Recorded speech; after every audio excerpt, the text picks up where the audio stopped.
was in 2002. So about 20 years. 2002. About 20 years. 2002, yes. Dr. Salman Is it still Al-Azami. Assalamu alaikum. Dr. Salman Al-Azami? Assalamu alaikum, Dr. Salman. You need to unmute yourself. Unmute, yeah. Assalamu alaikum. How are you all? Alaikum salam wa rahmatullahi wa barakatuh. How are you, Dr. Salman? Alhamdulillah. Alhamdulillah. What time Nice is it to see now? you. Are you in Manchester or Liverpool? Manchester, yes. It's 8 o'clock in the morning. Manchester. And 8 o'clock. Dr. Al-Azami has also joined. Oh, okay, Assalamu good. alaikum. Dr. Ubaidul Hamid. Assalamu alaikum. Alaikum assalam wa rahmatullahi wa barakatuh. Dr. Ubaidul Hamid, you're from Queensland, right? Yes. Somebody mentioned about earthquake in Melbourne. Yes. There is a. How bad is it? Sorry. How bad is it? Well, it's close to, I think it was 5.8 on the scale. But alhamdulillah, we didn't have any casualty. Okay. So. Alhamdulillah. Okay. Yeah, Oh, no yeah. casualty. Alhamdulillah. Alhamdulillah. Yeah, 5 point. Yeah, it's average. It's a strong one. Yeah, it's a strong one. Definitely. No Okay, I casualty. need to rein in. I need to begin. Yeah, please. Okay. You have to intervene and use your power. Yes. أعوذ بالله من الشيطان الرجيم. بسم الله الرحمن الرحيم. As the organizer, I need to make some housekeeping announcements. Number one, please mute yourself if you are not the speakers, and later if you are not one of the respondents. This event will be recorded, and we will have two main presentations, which will be followed by two brief responses from two scholars. We will begin with Prof. Kamal Hassan, followed by a short response from Prof. Noor Farida Abdul Manaf, and then we will have another major presentation by Dr. Salman Al-Azami from Liverpool Hope University, and his presentation will be followed by a quick response from Ubaid Hamid of the University of Queensland in Australia. I will say a few words before I invite our head of the department, Dr. Tanya Juni, to welcome the speakers and the audience. Pressed on time, I will be brief. We are grateful to our two speakers and the two respondents for agreeing to speak on this occasion. Professor Kamal Hassan promised me 1 hour from 3 p.m. to 4 p.m. If he can stay longer than that, that will be bonus for us, inshallah. Prophet Muhammad sallallahu alaihi wasallam was sent to a world where poetry or literature was a dominant medium of spreading ideas and influencing people. He made the best of it.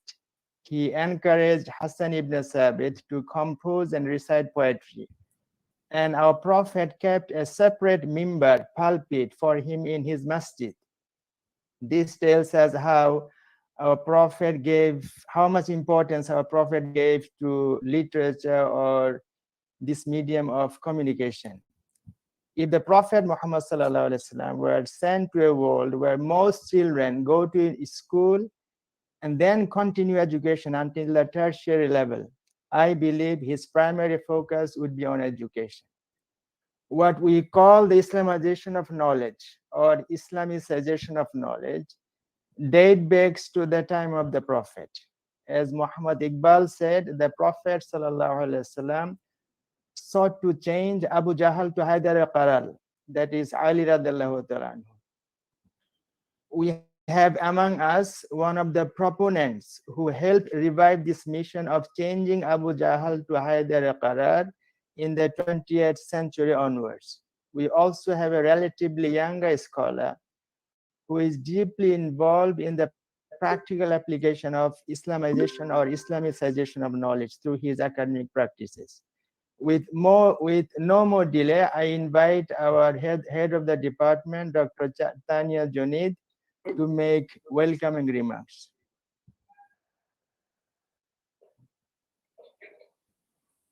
Thank you, Dr. Mohd. Okay, Assalamu alaikum.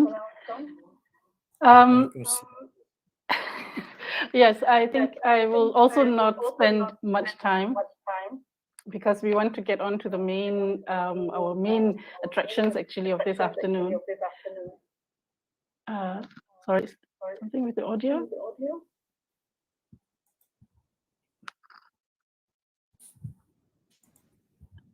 Hello? We can hear you, we can hear you. Okay, I think there's an echo actually. No, yeah, there's an echo, right? Maybe. Yeah, okay. Is it better now?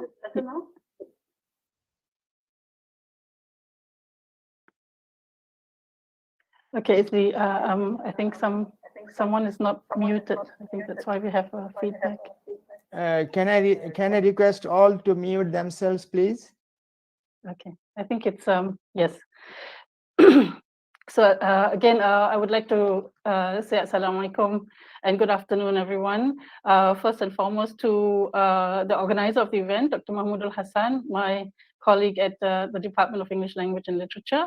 And of course, our distinguished speakers, Professor Emeritus Tan Sri Dr. Muhammad Kamal Hassan, Dr. Salman Al-Azami, who is also joining us from quite far away today. I understand that he's in Manchester. Our other participants who are joining us for this event, and colleagues and students, right? For something that is, I hope, going to be an event that we will have more often from now on. I have spoken to Dr. Mahmoud Al-Hassan and I've actually asked him whether this is going to be a monthly event, and he said, inshallah.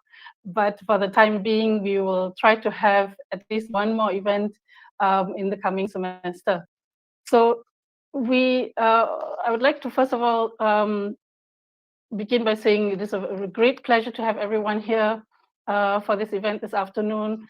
Unfortunately, as it is right now, all events have to be virtual. So we are only able to meet virtually due to the pandemic. But again, maybe that's a good thing because we can meet with people who are on different sides of the world, as we have participants here from Europe, from Australia, and of course from Asia. So maybe this is just a little bit better to be able to meet everyone in their own comfortable surroundings. I'd like to start off by saying that this event is not about me. It's not about our department, although our department is very much committed to the idea of Islamization of knowledge. Of course, Professor Tan Sri Dr. Muhammad Kamal Hassan, he's been very instrumental in our department and is one of the pioneers, and I don't think he needs any introduction, is one of the pioneers in this field, and of course, one of the founding fathers of this university and ultimately of our own department. So we are very honored to have him here, have him join us. It's always a pleasure and an honor to have Professor Kamal Hassan here with us. We would like to also welcome our guest, Dr. Salman Al-Azami. We hope to see you for future events as well. And we hope that we will meet a lot of other talents who can contribute to this field of Islamization of knowledge. As Dr. Mahmoud said earlier, this is something that dates back to the time of the Prophet ﷺ, and we hope that we can carry on this legacy, that we can carry on this mission of Islamization of knowledge in the future. I think that without further ado, I would like to go on to the next event, and I will hand this back to Dr. Mahmoud Al-Hassan. So thank you again, everyone, for being here, and Assalamu alaikum. Wa alaikum assalam. Now it's my job to invite Prof. Muhammad Kamal Hassan. And as part of my job, I will have to say a few words, but I don't know what I can say about him. He is one of my research interests. I read him, I listen to him, I write on him, I keep him under my eye. We at IIUM get to listen to him, meet him, seek advice from him, and this is a huge privilege for all of us. And I regard him as an embodiment of the integration of knowledge. He houses in himself both Islamic and Western knowledges, both Islamic and modern sciences. He studied at Victoria Institute in KL and then at the University of Malaya. Then he studied his postgraduate degrees, both master's and PhD at Columbia University in New York.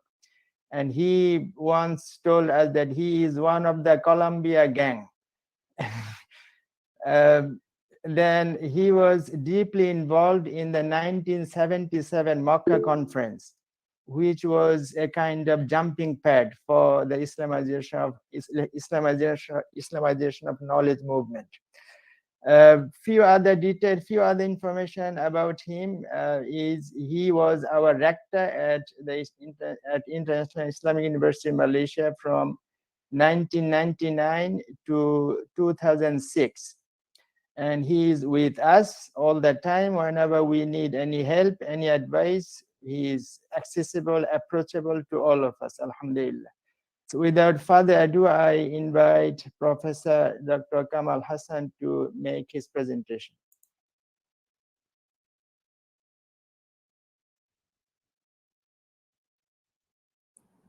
Assalamu alaikum wa rahmatullahi wa barakatuh.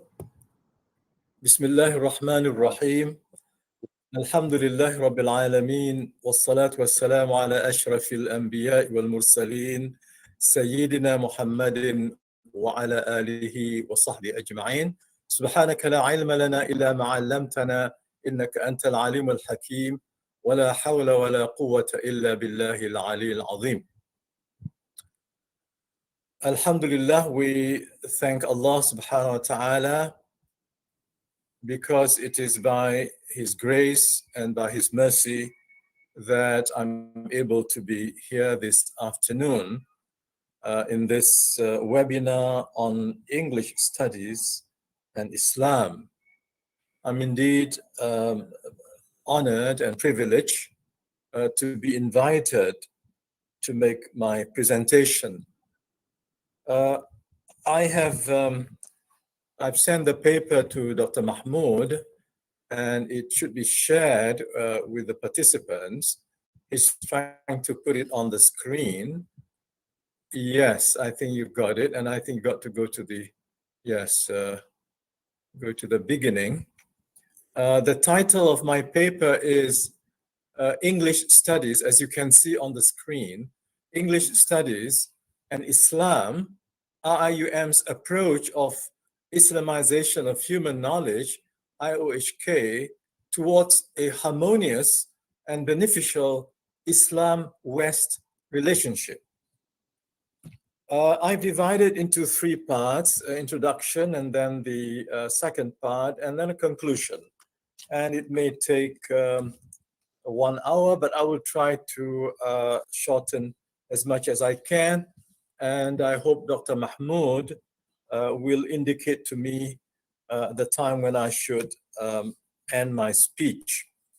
In this post-colonial era, when the relationship between the West and the Muslim world has been strained for a variety of factors, it is crucial that the intellectual discourse of Islamization of human knowledge, IOHK, in universities and institutions of Muslim countries such as Malaysia, Indonesia, Bangladesh, Nigeria, and some Arab countries be understood objectively and positively. The mainstream discourse of Islamization in general, and certainly we're not including the deviant, anti-democratic propaganda of militant Muslim groups, such as ISIS or Al-Qaeda or Taliban, refers particularly to the peaceful Muslim efforts worldwide to live in accordance with the social, moral, and spiritual teachings of their religion in the post-independence era, because many of the crises and problems in their societies are in fact due to Muslim societies' deviations, departures, and neglect of those teachings when the political leaders and elites decided in the post-independence era to join the bandwagon of secular ideologies of progress, modernity, and development. And therefore, they and their leaders need to undergo a process of desecularization and comprehensive Islamicization to rebuild the Muslim world in accordance with the worldview of the Quran.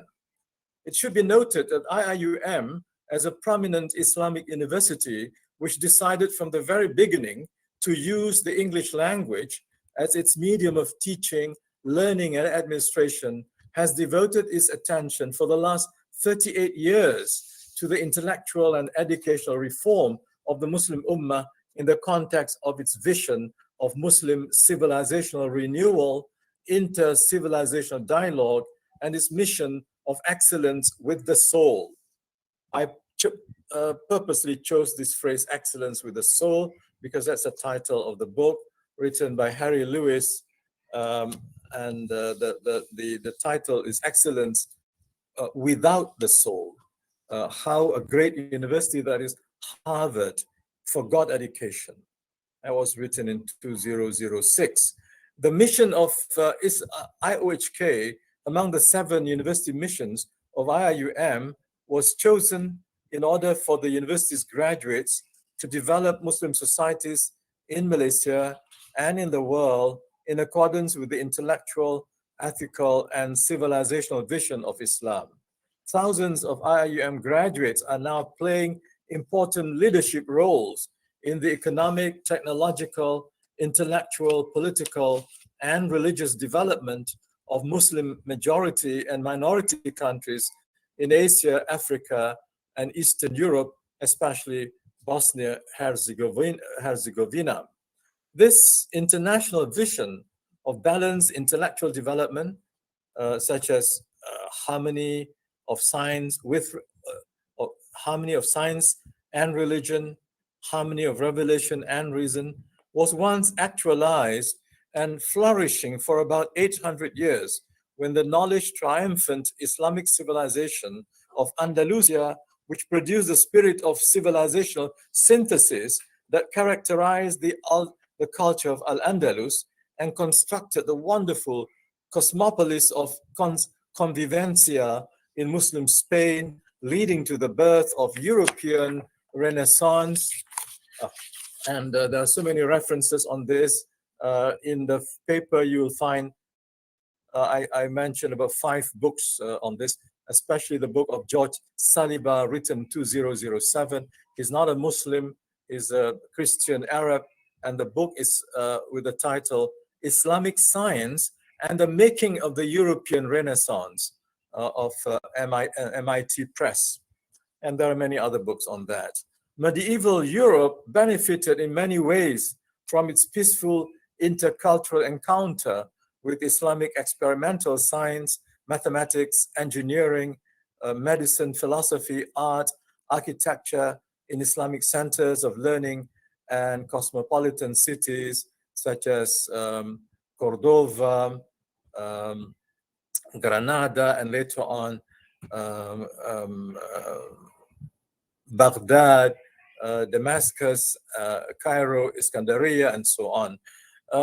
It is most unfortunate, however, that the crusading spirit, Western imperialism, colonialism, Christian evangelism, international Zionism, atheism, and racial supremacist agenda had a great impact in forging the anti-Islamic attitudes which blossomed into the full-scale global Islamophobia today that informs the Western media and the internet. Consequently, contemporary Europe or the West forgot or chose to forget its debt to Islamic civilization.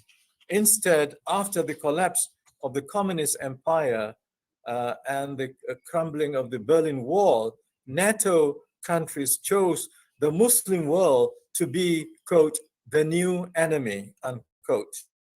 The late Roger Garaudy, a French thinker, philosopher, and former communist author, advised Muslim scholars and intellectuals in Malaysia when he came to present his paper in 1984 in Malaysia. He said the following: the surrender to the logical implications of Western culture or to its peculiar brand of growth and development after 5 centuries of Western hegemony does lead and had led the entire planet to the brink of suicide. They determine the future course of Muslim development and make Muslim countries dependent upon the West philosophy and so on. Then he also says, primordial Islam has known well how to integrate the cultures of all peoples from Byzantium and Greece to Persia and India. It did so in a creative and selective manner.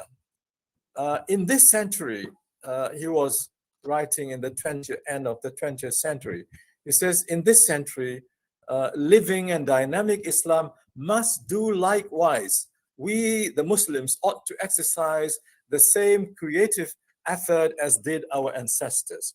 Hence, it is crucial in this, as in other domains, to avoid 2 errors. One is blind copying of the West, or what Dr. Mahmoud referred as a mimicry.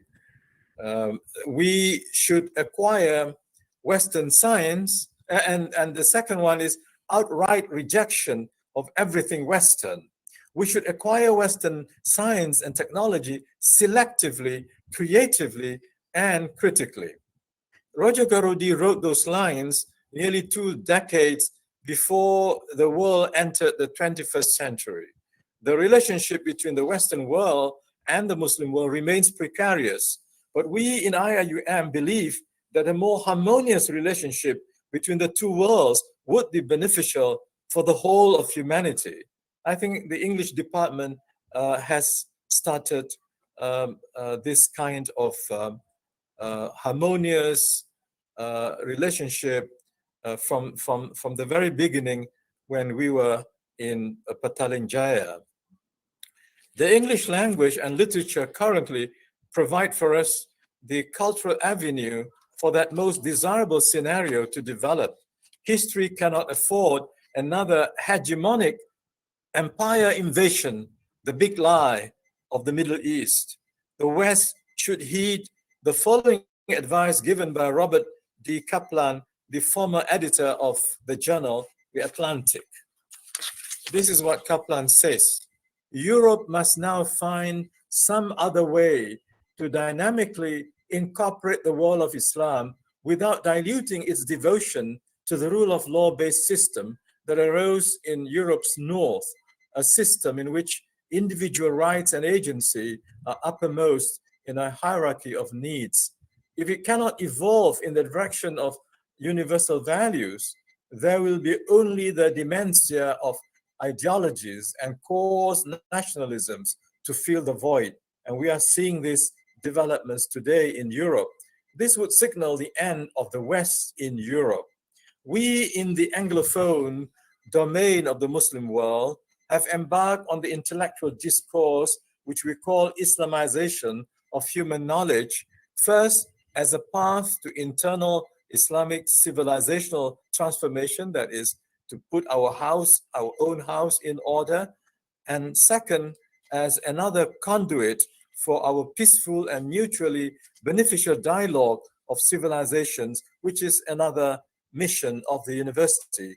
Perchance, the missing dimension of transcendence in contemporary Western civilization, which Roger Garaudy lamented, would be restored through the gate of Islamic epistemology as presented and promoted by the Islamic academia such as IIUM. And we hope, of course, our colleagues in Bangladesh and also in Queensland to join hands with us in this noble civilizational accord or civilizational rapprochement between Islam and the West as being championed by us today.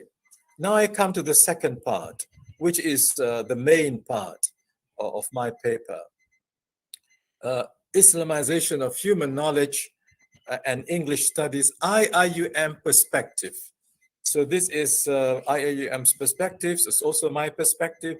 It's also the Department of English perspectives, also Dr. Tanja Junit's perspective, alhamdulillah. As a tool of critical analysis, as well as a mission of IIUM, IOHK is premised upon the postulates and principles of the worldview of the Quran, or as Toshihiko Izutsu called it, the Quranic Weltanschauung. Its epistemology gives priority to divine revelation, al-wahi, knowledge, but accords a lofty position to human reason, al-aqal, insofar as it is subservient to divine revelation, and insofar as it operates within the limits laid down by God as a creator and sustainer of human reason and rational intelligence.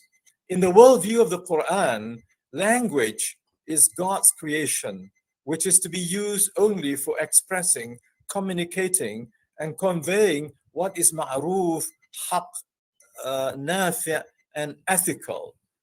In an interesting article by Dr. Sayyid Muhammad Sayyid, he wrote this in 1989 in a conference, and it was called Islamization of Linguistics. He says all human languages are worth studying and equally important. It is possible that any language might have been a vehicle of God's message sometime in the history of the speakers of that religion, of that language. And he quoted from the Quran, أعوذ بالله من الشيطان الرجيم وما أرسلنا من رسول إلا بلسان قومه ليبين لهم إلى آخر الآية. Muslim philologists and classical lexicographers define the meaning of knowledge essentially as that which perceives or knows the reality of something as is.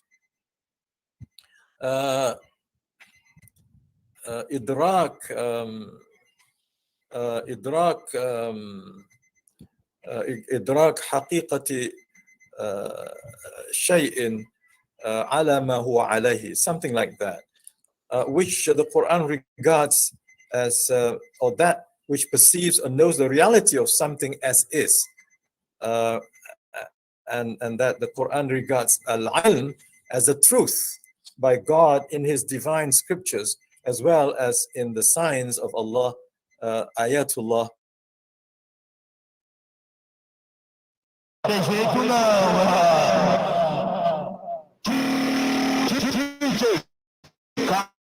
Não está mais produzindo.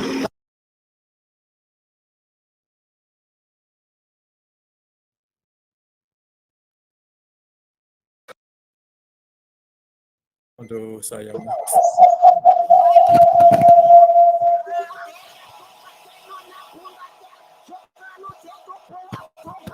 Okay, can you listen? You get me? Sorry. Mahmoud. Someone is supposed to be trying to sabotage us. Can the others turn off? Can you get rid of Jose Alberto? Yeah. I'm trying, but it says that. Brother Jose Alberto, please do something.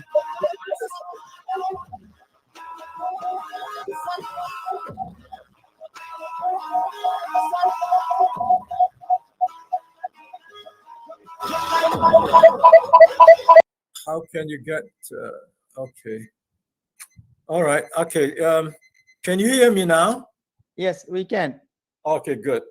All right, now, I go on to the next page, and how Allah subhanahu wa ta'ala urges the use of reason in many places, and also Allah praises the people of knowledge as ulul albab, people in possession of sound intellects. What I'm trying to say is that language and reason are God's gifts to be used in accordance with His will, and not in accordance with the whims and fancies of human beings.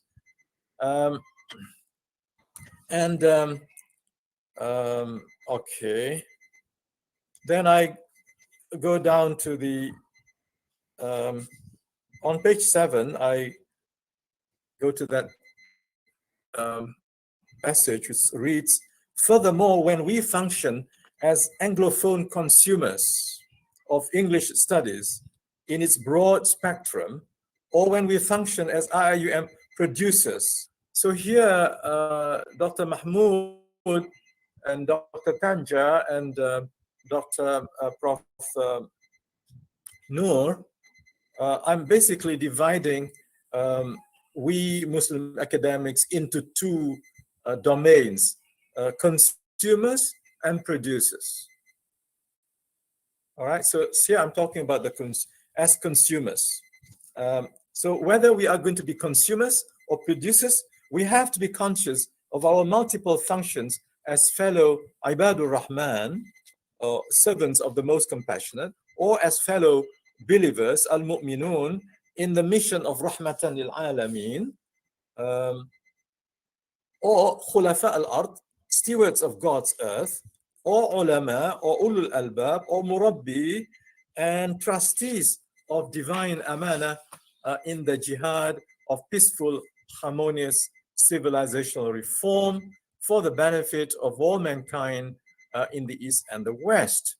These religiously prescribed roles notwithstanding, Muslim consumers or producers must do justice to the subject matter of English studies by knowing how the English authors, as non-Muslim producers, understand and interpret their products. For example, during the colonial period, when Britain saw itself as being superior to the brown or black-skinned people, and therefore she carried the mission civilisatrice for the benefit of the inferior African or Asian races, her English literary products were infused and permeated with her civilizing mission. Her literary products, as well as her other cultural products, were meant to educate or make her colonial subjects civilized, including Kamal Hassan and his parents. And those products were loaded with her worldviews, her beliefs, values, and prejudices. The well-known Columbia University professor of literature, Edward Said, who examined literature in light of social and cultural politics, has exposed the hidden cultural agenda of Western imperialism and colonialism in his most widely read Orientalism, written in 1978, followed by The Question of Palestine in 1992, and Power, Politics, and Culture in 2001. Our very own literary critic, Dr. Mahmoud al-Islam of the Department of English, treading the dangerous path of Edward Said, has written several critical articles regarding the importance of applying Islamic critical analysis with regard to English literary products, as in the Islamization of language, English literary studies, a post-colonial approach, which he published in Ages, and then Islam's encounter with English, and Ismail al-Faruqi's concept of Islamic English, a post-colonial reading, and then English literary studies, including Islamic perspectives in pedagogy and practice, and so on. Dr. Mahmoud al-Hassan was also inspired by the work and thought of the late Professor Dr. Sayyid Ali Ashraf, a professor of English at the Islamic Academy of Cambridge, who played a great role in organizing the first World Conference on Islamic Education held in Mecca al-Mukarramah in 1977. I met him there because he was the secretary of the conference. He was very, very busy. I was very privileged to have met him and talked to him. Among the observations made by Professor Said Ali Ashraf are the following. A particular author or a text may convey divergent ideas, some of which may or may not be compatible with Islamic values. So while handling such authors and texts, a lecturer should do his or her best to discuss their pros and cons. This is what Dr. Mahmoud has done. Disregarding such a duty goes against the very nature of a teacher as murabbi. Said Ali Ashraf stated further, if the teacher, on the other hand, takes a permissive attitude and considers a writer whose code of life is completely at variance with Islamic code and leaves students in a vacuum and allows them to respond to that writing or be influenced by it as they like, he will not be doing justice either to literature or to his students. Literature can be extremely seductive and may even be misleading, corrosive, and destructive. However, the venture of reading English texts from Islamic perspective with complacent or uncritical eyes and inadequate knowledge may be counterproductive. This, of course, is taken from the paper by Dr. Mahmoud al-Islam. Now, I go to the next page, page 10. Muslim academics may discover that in the post-colonial era, British literary products may no longer be loaded with a sacred civilizing mission, but they are never value-free. I think this is something we need to remember. They are never value-free, whether during the colonial period, post-colonial, globalization, postmodernity, or what have you. There's always something loaded in the language and the literature. Okay, so we have to be aware of those value load things. In the post-colonial period, the English literary products may be loaded with what the British people today regard as the dominant or prevailing worldview, such as atheism, a neo-atheism that's being championed by Hawkins. Agnosticism has always been there, or postmodernity, relativism, gender equality. Now, that's a big thing now. If you don't understand the reasoning, rationale behind it, you might be in hot soup if you try to criticize the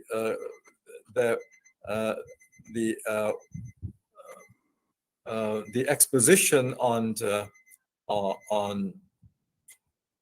gender equality, LGBTQ and what have you, and liberalism, universal human rights. Now, of course, universal human rights is another big thing, or just the British way of life.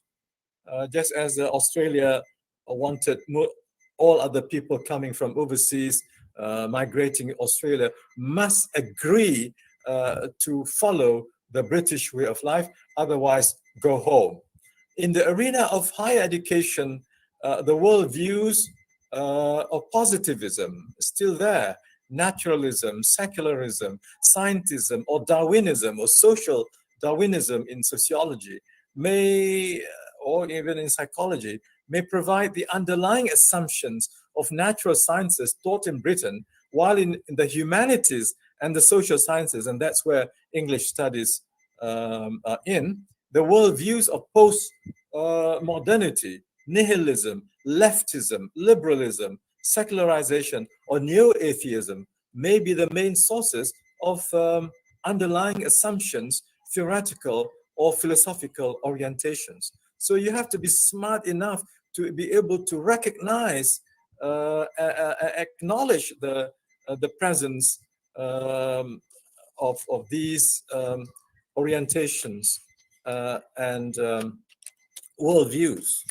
It is important for Muslim students Now we're talking about the students studying in IIUM or other Muslim universities, IIUM Chittagong, for instance, or IIUI in Islamabad, to have a sound knowledge of the worldview, ideological, philosophical, or theoretical underpinnings of products of English studies in the UK, USA, Australia, or New Zealand, in addition to their knowledge of the worldview of the Quran. So they need to know the worldview of the Quran.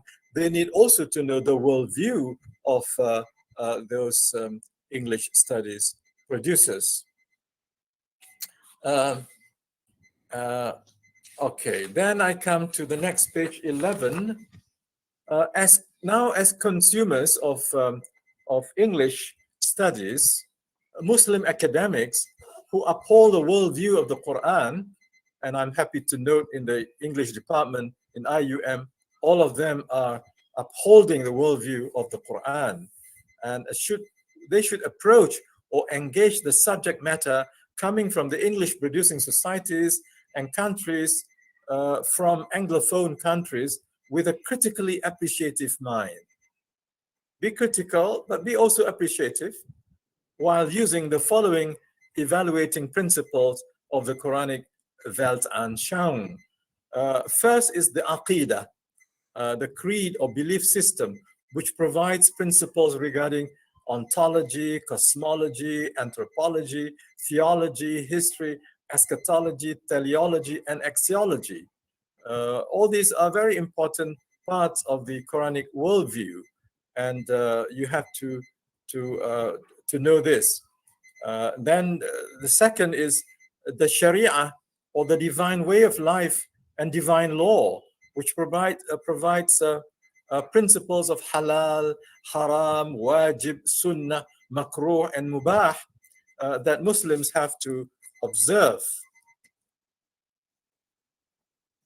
The 5 or more maqasid, the higher objectives of the Sharia, the minimum being the preservation of religion, preservation of life, preservation of the intellect, preservation of lineage, preservation of property, that should inform the choices or appropriation of foreign languages, literatures, or cultures. Then the third dimension of the Quranic Weltanschauung is akhlaq, or ethics and morality, which provide principles of spiritual excellence and beauty, ihsan, taqwa, and mahabba, as taught in the discipline of tasawwuf. Good conduct, behavior, character, and adab, propriety, etiquette, and refinement in speech, action, and interaction between the believers and the fellow human beings, with nature, and with the creator, the sustainer, and the master himself. Now, that's as far as being consumers. Now we come to being the producers. When Muslim academics or students are in the position of producers of subjects under English studies, as in IIUM, they are obliged to apply the relevant principles, norms, and values derived from the above 3 branches of the worldview of the Quran. They should be aware and have prior knowledge of the schools of thought, and there are many schools of thought, theories, paradigms, contemporary literary criticism, or whatever conventional knowledge relevant to their areas of specialization, before they could infuse, inject, or apply the Islamic principles or values to their products, either in poetry, in prose, or in fiction, drama, literary criticism, film review, creative writing, journal article, essays, or any other genre within this wide spectrum of English studies. For example, if present-day Muslim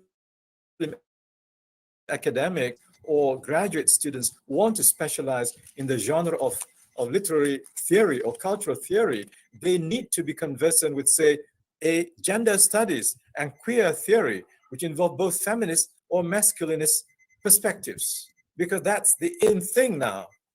or they have to be also conversant with post-colonial and postmodern criticism or ethnic studies. Or the third one is neo-Marxist or critical theory as taught in mainstream British, American, or Australian departments of English. Now I come to the last part of my paper. Alhamdulillah, I think I am within the time given to me, right, Dr. Mahmoud? Yes, yes. Alhamdulillah. Now, in my conclusion, in whatever role they wish to be in, consumers or producers, Muslim academics in English studies would do well to be conversant with the perspectives, theoretical assumptions, or worldviews of the non-Muslim authors and experts as they become more knowledgeable of the main components of the worldview of the Quran. So they have to have this parallel study of two different worldviews, the Quranic on the one hand, and then the Western on the other hand. Bearing in mind that IIUM's vision includes peaceful coexistence between Islamic civilization and Western civilization, the IOHK approach, this is my plea now for the English department. The IOHK approach of the English department should be conceived and developed as a non-political channel toward bridging the two estranged civilizations. Now it's not just studying English literature, but how can we bridge the two civilizations which have been estranged for several centuries now? So we are going to be playing the role of the moral, spiritual policeman of the world, not the American role, which is, to destroy regimes all over the world and to create, to export American hegemonic concerns in the Muslim countries. So Muslim novelists, poets, dramatists, literary critics, playwrights, film script writers, thinkers, and academics who write in English in Anglophone or Francophone countries. In other words, we should encourage our brothers and sisters in France, in North Africa, who write in French, to also make French language as a bridge between the two estranged civilizations. And we might even want to rope in ISESCO to adopt the principle of spreading mercy to all the worlds, rahmatan lil alameen, in all their works. This will be a great contribution on our part. Indirectly, their English works or products addressing Western audiences become a da'wah tool. Without saying it is you're doing da'wah, but it becomes a da'wah tool for what the Quran calls a ta'aruf. Allah has created وَجَعَلْنَاهُمْ شُعُوبًا وَقَبَائِلَ لِتَعَارَفُوا. So لِتَعَارَفُوا, knowing one another, or for living together peacefully, التعايش السلمي, and cooperation in matters of righteousness and God consciousness. تعاونوا على البر والتقوى ولا تعاونوا على الإثم والعدوان, all of which are encouraged by the Quran. With regard to the Jewish and Christian communities in the West, the Muslims have a lot in common with them, since the followers of Muhammad sallallahu alaihi wasallam, the followers of Jesus on whom be peace, and the followers of Moses on whom be peace, belong to a single Abrahamic family whose original religion was based on belief in the one true God. So there's a lot in common, and we should work on the commonalities to forge these two civilizations as we move forward this century. Our Muslim academics and students of the English department should be prepared to play another important civilizational role and humanistic role in the 20th century. Also, it is part of IIUM vision and mission. So it's not, I'm not giving something new. I'm just extrapolating from the vision and mission to make it a conscious a part of the English department to be adopted in the near future. It is also our wish and hope in IIUM that English, this is another thing that I want to share with you, that English, once the language of the colonial masters of much of the Muslim world, would morph one day into becoming the language and culture of Islam, second to Arabic, just as French could also become a bridge of future civilizational rapprochement between France and the Muslim world. It should be a source of encouragement for Muslim academics to know that Dr. Lin Hongzhuan of Canada, who wrote in 2017 that the Sufi groups in Singapore, and there are several thousands of them in Singapore, have been using the English language to spread Sufi teachings, not Arabic, but English and literature in Singapore and also in other Anglophone communities around the world. The Sufi groups in Singapore have also been in contact with the Sufi groups in South Africa using the English language. It is obvious, and this is the last line, it is obvious that English has been able to unite the multi-ethnic Muslim communities in Singapore, whereas in the 19th and 20th centuries, it was Arabic and Malay that united them. Okay, I come to the end. Just that my references are not yet complete, so I will send a completed one, inshallah, hopefully by 6 this evening, inshallah. So I must once again thank my sisters and brothers, Dr. Tanya Junaid, head of the department, Dr. Prof. Noor Farida, and then my colleagues across in UK, Dr. Salman Al-Azami, Dr. Ubaid Al-Hamid in Queensland, and also my colleague and friend, Professor Kamal Khuzairi in IIUM. أقول قولي هذا وأستغفر الله لي ولكم والسلام عليكم ورحمة الله وبركاته. Wa alaikum assalam wa rahmatullahi wa barakatuh. Thank you so much, Prof. It was really enlightening. I learned a lot from this speech, which set the tone of our webinar today. So I will not spend much time on introducing the speakers. Nowadays, Google helps us a lot. We don't have to introduce each other. So I would request Professor Noor Farida of our department here at International Islamic University to make a brief response to Prof. Kamal's presentation. Prof. Noor Farida. Thank you. Bismillahirrahmanirrahim. Can you hear me? Because just now I Yes, got we kicked can. out by Yes, somebody. yes, Prof. All right. Assalamu alaikum, everybody, and Professor Kamal. Welcome, Dr. Salman and Dr. Ubaid to our webinar. Thank you so much, Prof, for that wonderful paper. Every time you speak, you never fail to surprise us when you mention about, read up, be well-versed in queer theory, LGBT. That is new. And I'm glad you said it because I think you're right. It is the in thing now. If our students fail to embrace this, understand the theories, will be attacked left and right as a religion, as Muslims. Yeah.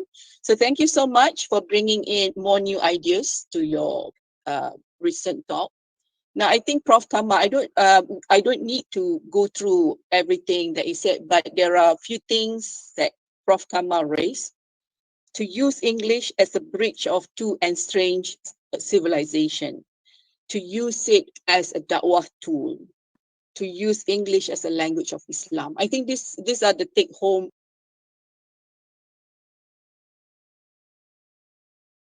to our classes as we teach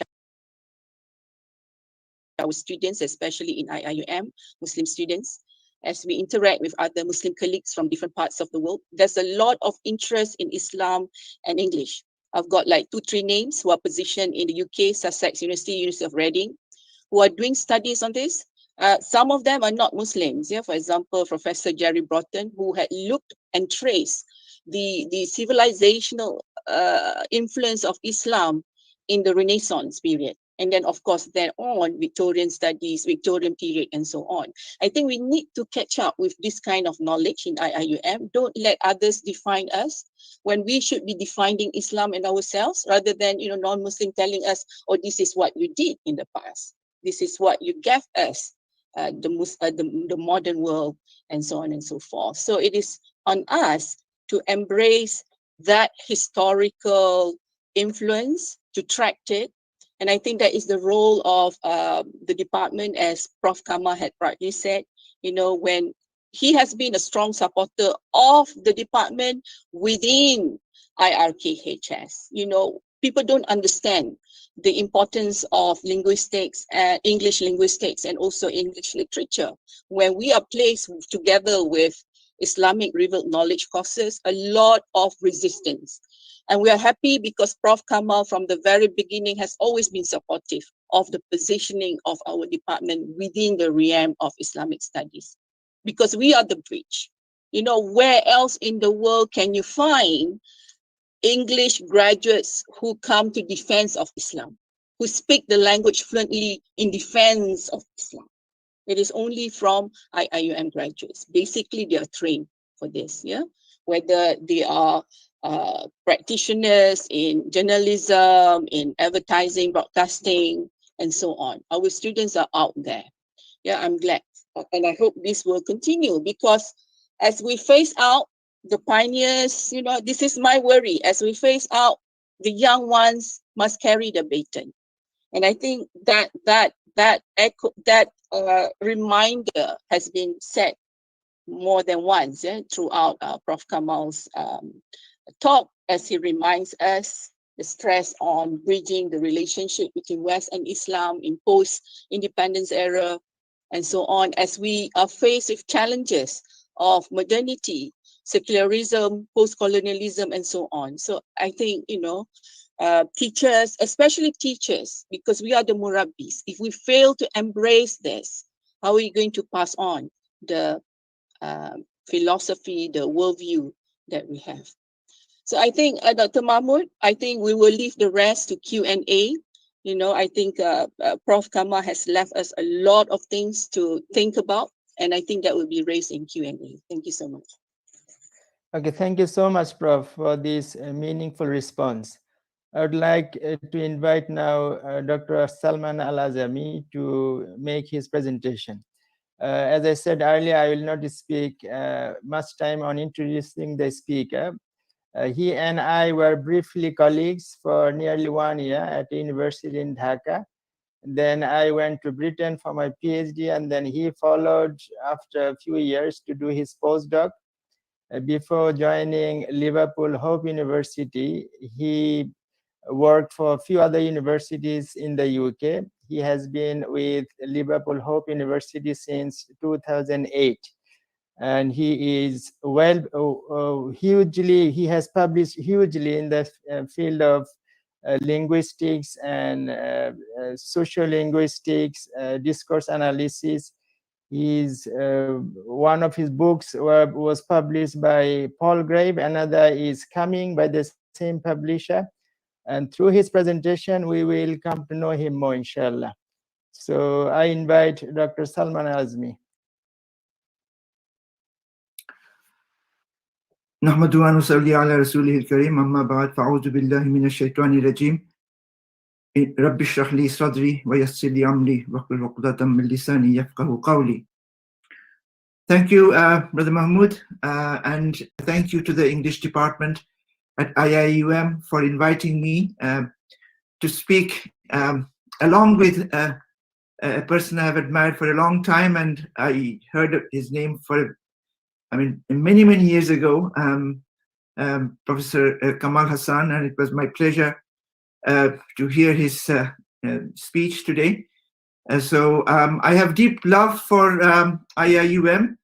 I visited there briefly in 2004 when I was coming to the UK for conducting a postdoctoral research. So on my way from Bangladesh to the UK, I visited IIUM, your beautiful campus. I really fell in love with the campus, and since then I always wanted to go back there for a more longer period, but I never had the opportunity. So inshallah, maybe at some point Allah will enable me to come and see you all in person. So I'm grateful that you invited me to share some of my experiences. My talk will be quite different from Professor Kamal Hassan's. There's nothing to match his presentation. I'll just give some practical examples of my own research and teachings, how being in the West, teaching, well, almost all my students, more than 95% are white English. So how I incorporate my personal experience, my deen, and my research, into my teaching. So I'll share some of my experience. Of course, I have Brother Mahmoud and I. We worked with in the university established by late Said Ali Ashraf. May Allah be pleased with him. A great scholar and a visionary. So I'll try to now open my presentation. Let's see if it works. Can you see it?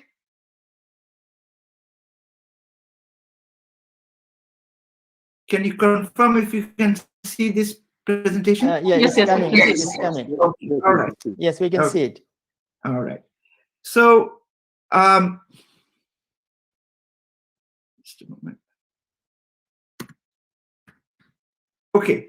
So, in today's presentation, I want to talk briefly about what I feel about Islamization of knowledge not from a theoretical perspective, but my own some reflections, and my point will be more about Islamizing our hearts and minds, and what academics can do, and then give you my main part of my presentation will be just give you some snapshots of how I include aspects of Islam in my teaching, research, and community activities, and would like to conclude with the point that it's very important that our main target is to please Allah and also to strive for excellence. So some questions that comes to my mind, I'm not asking these questions for people to answer, it's more about some rhetorical questions to just reflect that when we talk about Islamic education, what do we mean by that? Do we think that Islamic education is just confined to studying the Quran, the Hadith, and Islamic literature? And then how do we look at science, technology, arts, humanities, and social sciences? Are they worldly knowledge? So do we consider them as un-Islamic or non-Islamic knowledge? So my question is in terms of Islamization of knowledge, that does it mean that we just insert Islamic ideas and concepts into these areas of knowledge, or there is a synthesis? And I feel that should we not accept that the knowledge, all knowledge is Islamic, as long as they are for the betterment of humanity. So, for example, the development of COVID-19 vaccine in this time of the pandemic, if this is not Islamic, then what is? Of course, the Pfizer vaccine was developed by a Muslim couple, but that's not the question. When science or technology or humanities, whatever knowledge that we have, when they are serving the humanity, I believe they're all Islamic. It's the perspective And when a Muslim does it, it is, of course, Islamic. And even, you know, when we have this science now in front of us, we talk about the revealed knowledge, and of course, we know that Quran is the book of science. We don't call it a book of science, but book of science, which gives up all these scientific, you know, points for us to ponder, to think, to research, to discover, to analyze. So that's why this is what I feel, that all knowledge is Islamic. So I feel that our focus should be Islamizing our minds. That is, when we have education as Muslims, when we are studying, so this is for the students and you know teachers and scholars. Why are we studying? Whatever discipline we are in, what is the purpose? So are we studying just to have, you know? So sometimes what we do is we separate our Islamic knowledge and worldly knowledge in a way that we think that our worldly knowledge is to earn our livelihood, and Islamic knowledge is to you know, to pray and do the spiritual things. So we make them separate entities. So that is something for us to reflect, that are we doing our education, are we going to universities or teaching at universities or doing research for our worldly gains, or our target is to contribute to humanity? And if your target is to contribute to humanity as a Muslim, is not that Islamic, and we're not contributing to Islam. So are we keeping our identity as Muslims, whether we are praying 5 times a day, fasting, or being in our university lectures? Is our identity as Muslims at the core of what we are doing?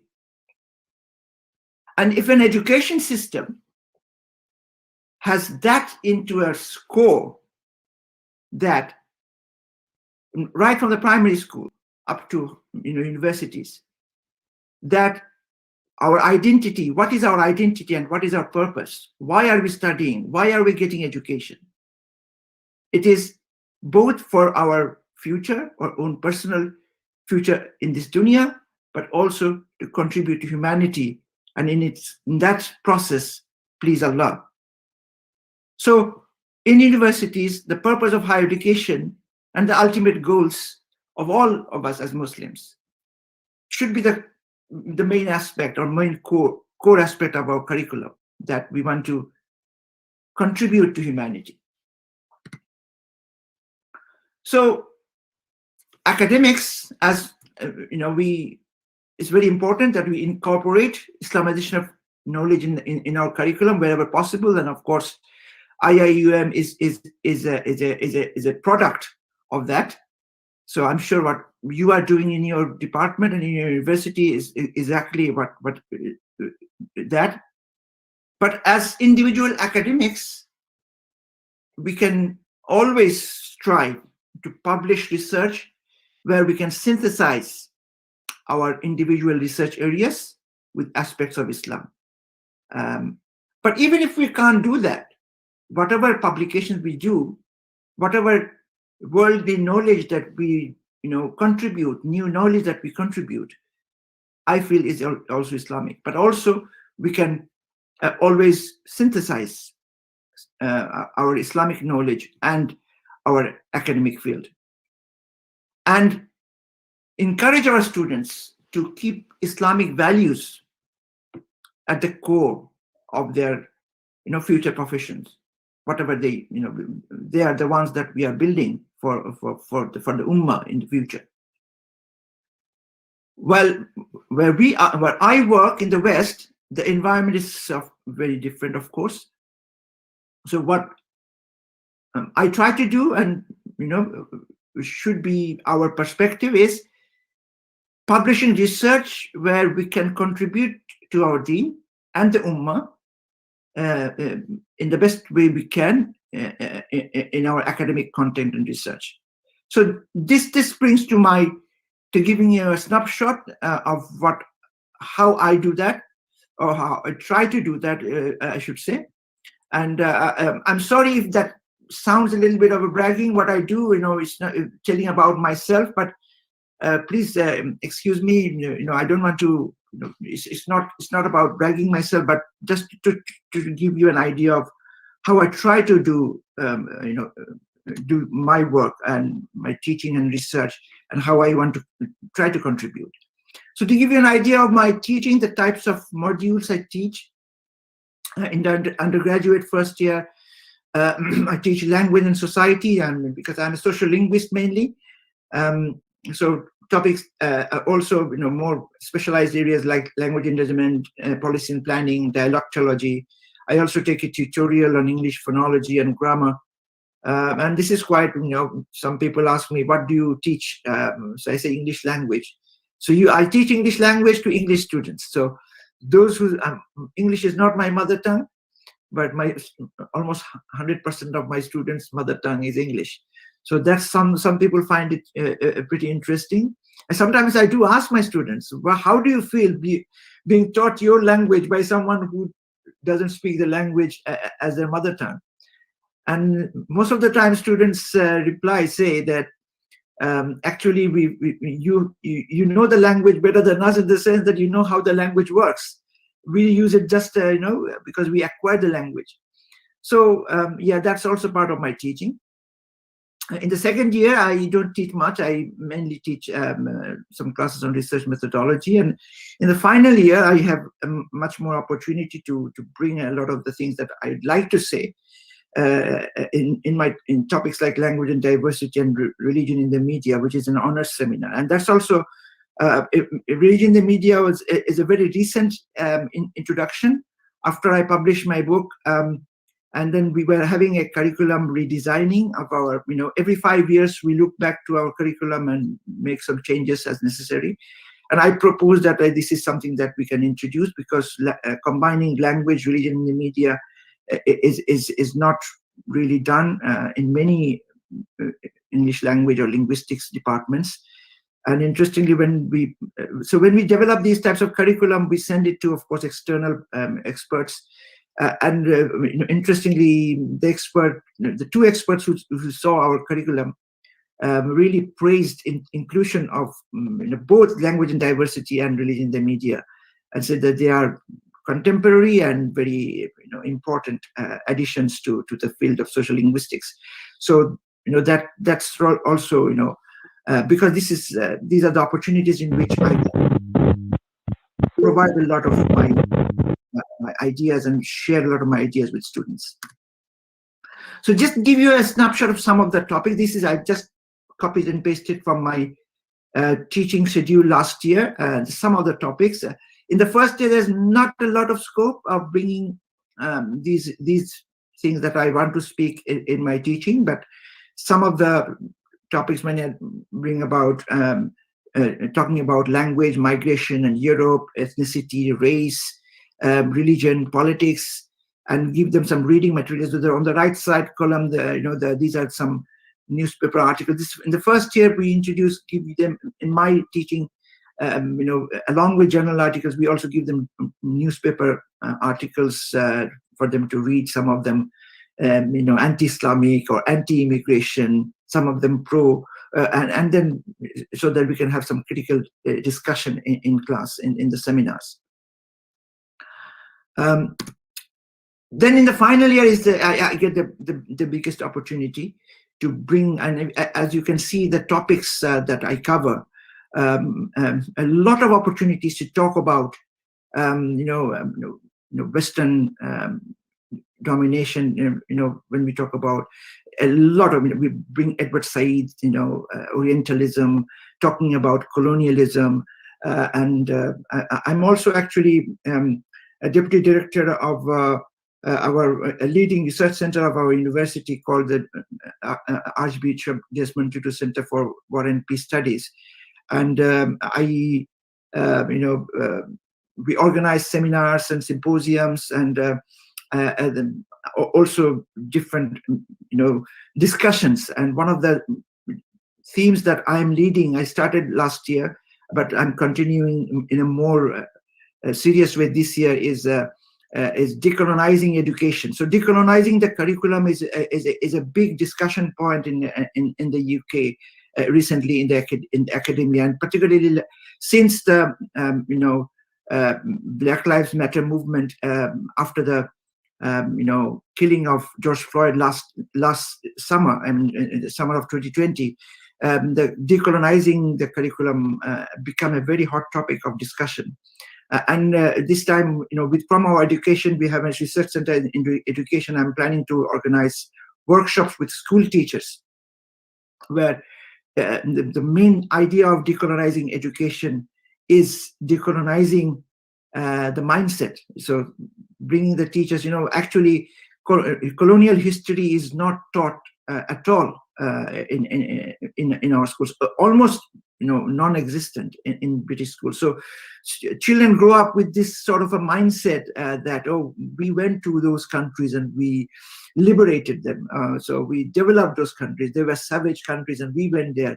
So there is some sort of romanticism of the British success of the British Empire, what the good things of the British Empire. But things are changing now. Young generation are understanding, and decolonizing the curriculum is a big topic. And so this is something I'm going to continue leading this year, and somewhere we are going to do workshops with teachers and bring up the actual history of colonization, and so that they understand that whatever they did, the British did, is not good. There can be one or two good things there, but a lot of bad things they did, and it's very important for students and children to really grow up with understanding that everything of their history is not rosy and good. So if you look at the title, these a lot of opportunities to discuss, and the way I conduct these classes is most of our student oriented. I give them some ideas, and then I spend most of the time. Previous week I introduce a topic and tell them to read materials. So normally, it's something that I don't say these things. I let them say, and I'm really pleased to see that the younger generation and university students in particular are growing up with really quite critical views of the way the British Empire worked, the way Islamophobia is increasing, and the way Muslims are represented in the media. They're very critical and they're very supportive, actually, on these issues. And then in the religion in the media is one. Of course, my book didn't only take up Islam. I took the 3 Abrahamic religions. I'll talk about the book a little bit in the coming slides. But here, taking on mainly the 3 Abrahamic faiths and also some other religions, but looking at how media represent these religions in different media genres, and radio, television, popular culture, newspapers, also bringing up televangelism, a little bit. So trying to, and of course bringing up Islamophobia, anti-Semitism, and all these discussions. So huge opportunity for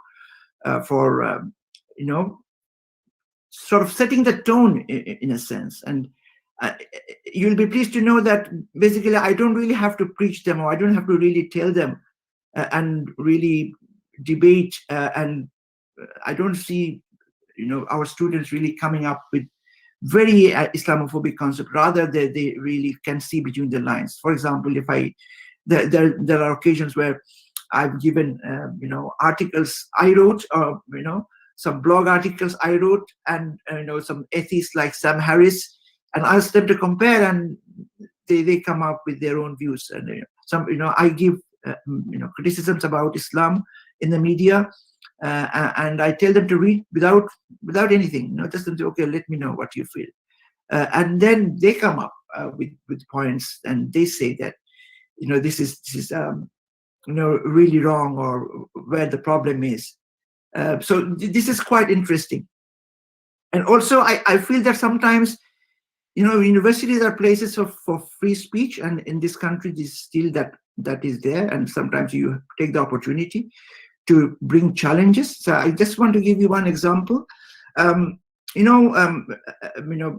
Kamal Hassan brought this issue of LGBT, and you do understand that in the Western world, then LGBT issues are extremely, they're huge.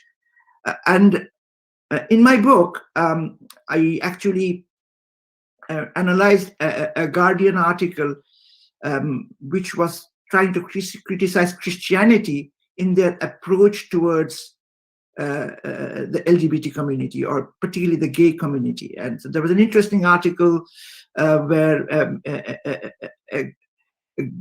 in America, a person who was brought up in a Christian environment and brought up to hate gay people, then he pretended to be gay for a year and said that, after that, how that changed his life or whatever. So these issues of,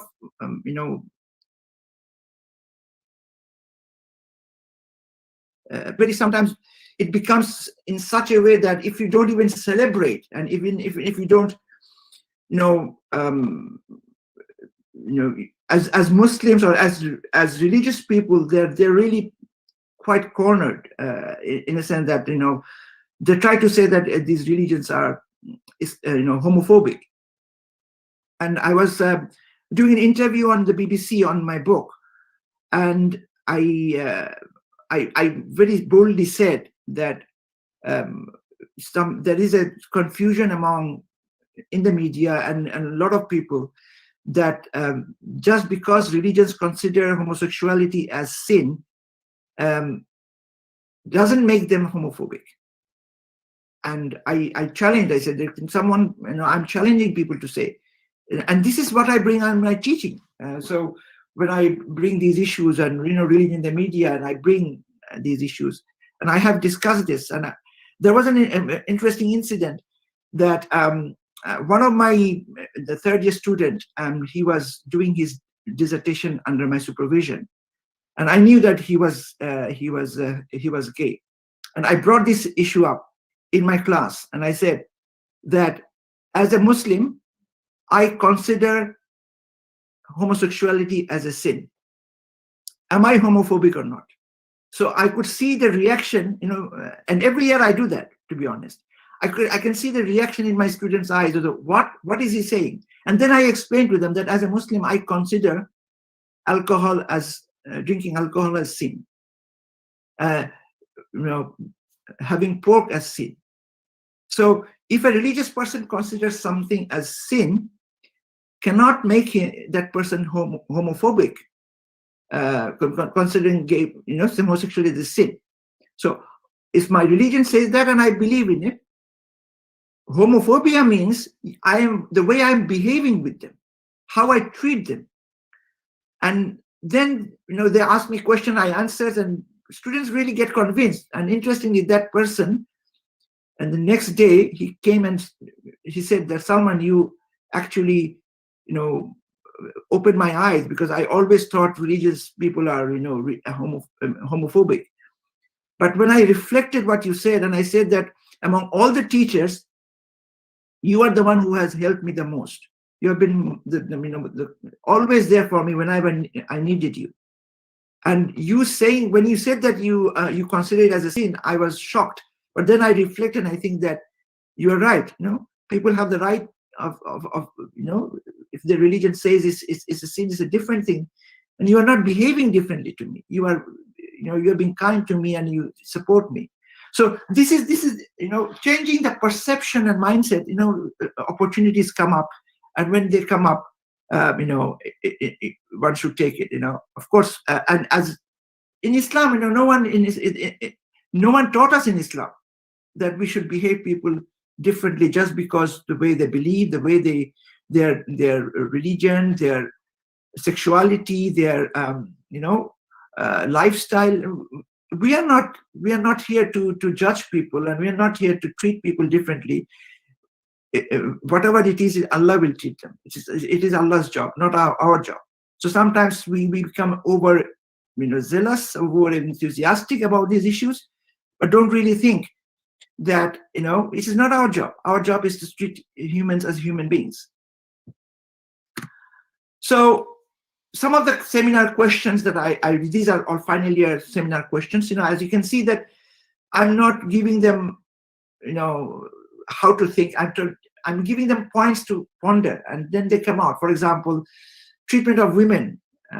Here I'm not actually mentioning Islam, but this is something comes up, how Muslims treat women, or how Islam treats women. So then bring up, for example, there are situations of honor killing sometimes in some Muslim communities, but then I provide examples that this is not a Muslim thing.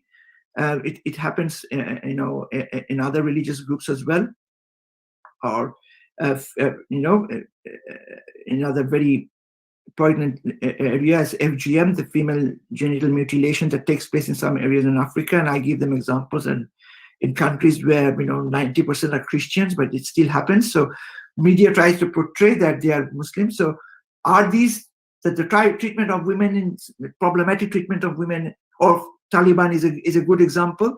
So is it more religious or cultural? And how media represent different communities, and bringing issues of hijab and niqab, the ban in France and minaret ban in Switzerland, and all these. And we recently had this halal and kosher, some people calling for halal and kosher ways of slaughtering to be banned. So are these things affecting religious freedoms or not?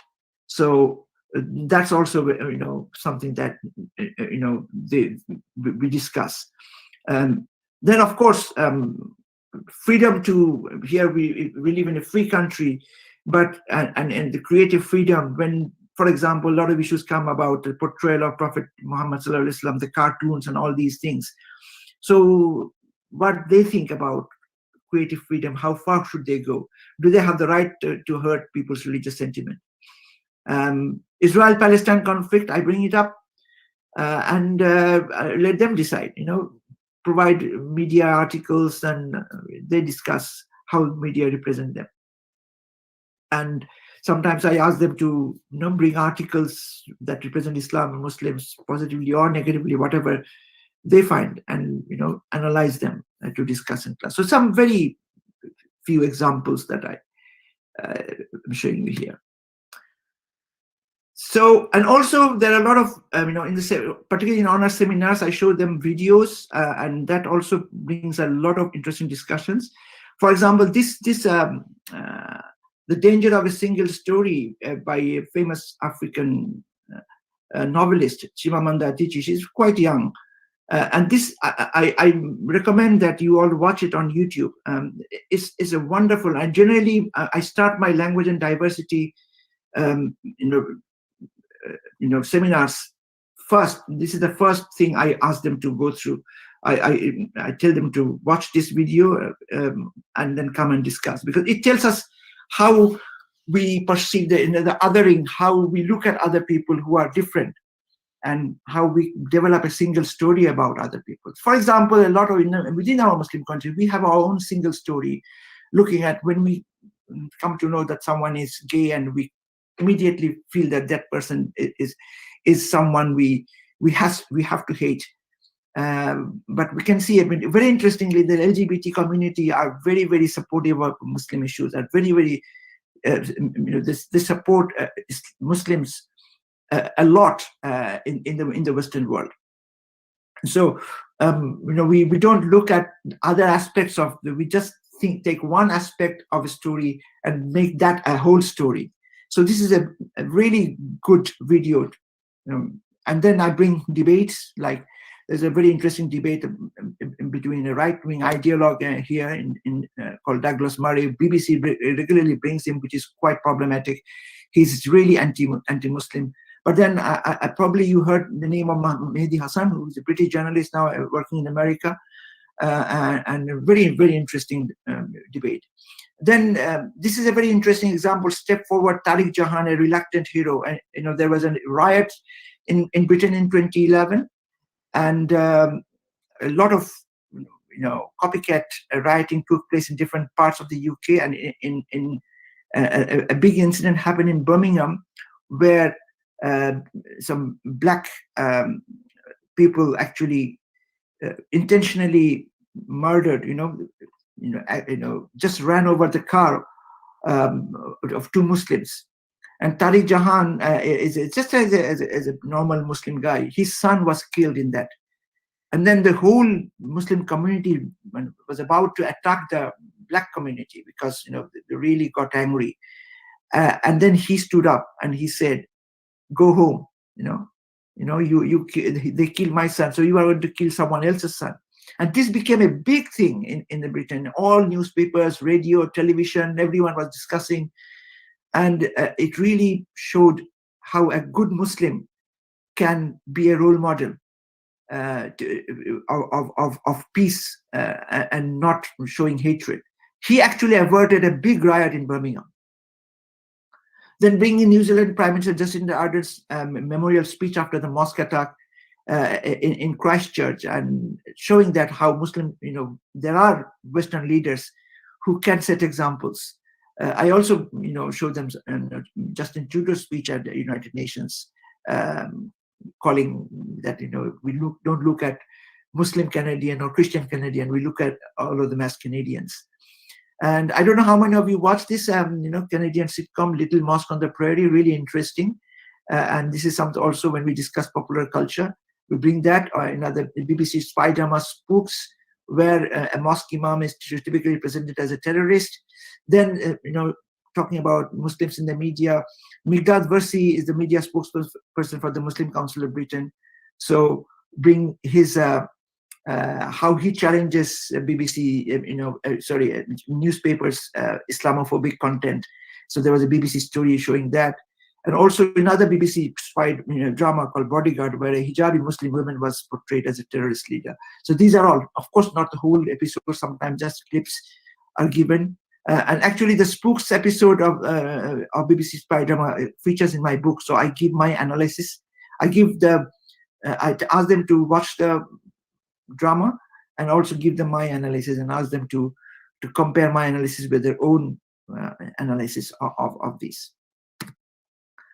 In terms of research, these are the research areas, and of course, in all areas you cannot bring your your religion into your research, and you don't have to. As I said, all are contributions, all are Islamic if you are contributing for the humanities. So I did my PhD on language of advertising, but this is one area I didn't really continue further because coming to the UK, I moved into multilingualism, and I published quite a few research on, particularly on early childhood multilingualism, language maintenance shift, and someone is doing PhD under my supervision on this topic.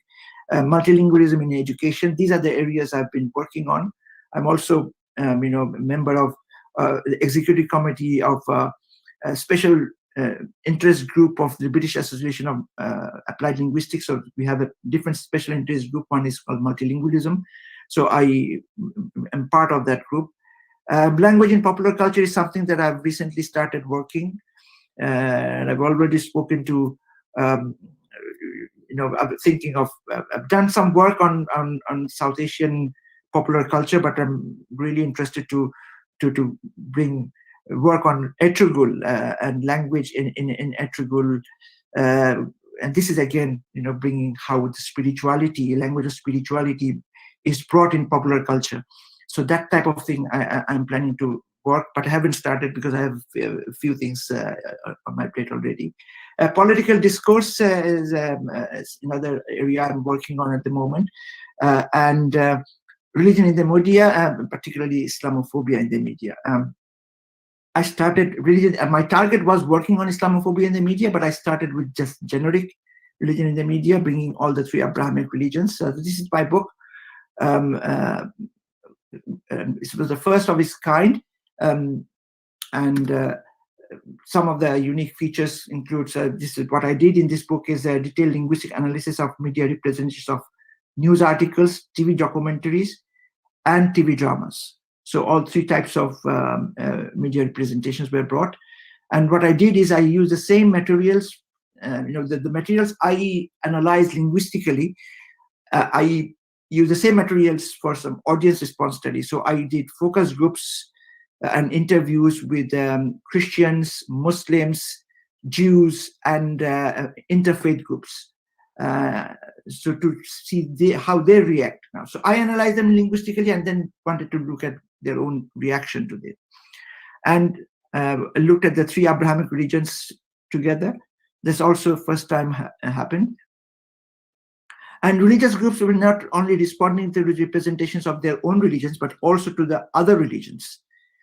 And also there was an inclusion of non-religious groups who wanted to represent, who responded on media representation of religions. And I also incorporated online comments as part of an audience response study on religion in the media. And this is my very, I can say, hot off the press, just published in Journal of Media and Religion. So, very much recent. And currently I'm working on an edited book. The title of the book is Media Language on Islam and Muslims, Terminologies and Their Effects. Hopefully to be published late 2022, early 2023. So 10 British academics, including myself, we are looking at different terminologies like Islamism, Jihad, Sharia, Islamic extremism, radical Islam, Islamophobia, Allahu Akbar, Islamic State, Islamification, Taqiyya. These are the terms commonly coming up in media. So how they're represented and what are the implications of these representations. So different academics are looking at from their own academic perspective. To be honest, there are only 4 of us are Muslims, and all the 6 of them are non-Muslims who also work on Islamophobia and Muslims in the media.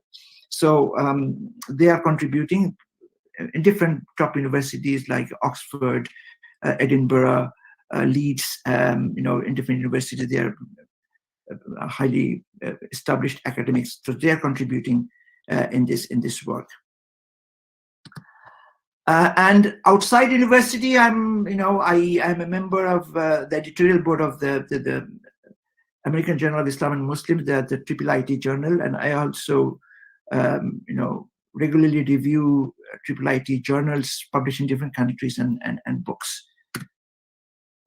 Outside academia, I try to work with the Muslim communities like the Muslim Council of Britain, which is the largest umbrella body for Muslims in the UK.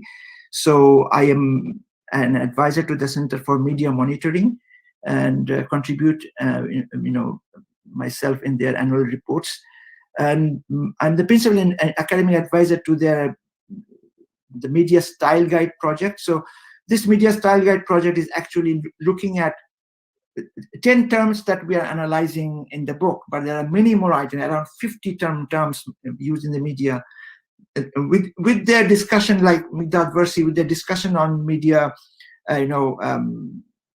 policymakers or editorial members, they said that when you use the term Islamic terrorist, that's the problematic. They said, okay, give us alternatives.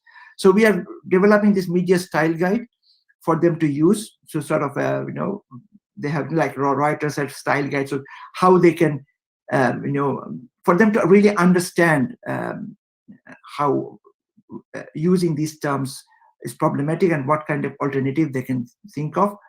And this is also sort of a link to our book. So what we are going to do is for each of the 10 terms, there will be this, of course, academic making their own present, analysis, but also some portions of the style guide project will also be included in this. So the MCB is in a way a partner of this book project. And I did a lot of interviews, on my book, 3, BBC Merseyside, BBC Manchester, then another agency, Turkey, or Church Times, which is the main Anglican weekly newspaper. So I gave interviews on my book with them. And also, in the British Parliament, they have this all-party parliamentary group on religion in the media. So they were working on Islamophobia in the media.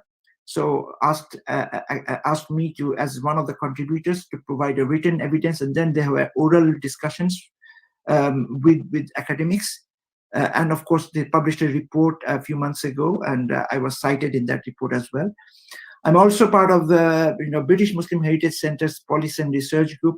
This is the largest Islamic center in the Northwest. And we are working on how, because we can see that the Muslims are behind in every sector in the Northwest. So when we challenge and when we say that Muslims are behind in employment, Muslims are behind in a lot of things, we can't just say that, but we have to conduct research to provide evidence that why Muslims are behind. So this is something that they've developed a sort of a group where we are actually guiding the research and some surveys and some discussions on how to support and give evidence to, for example, Manchester City Council, to tell them that, see, why are there so few Muslims in the top positions?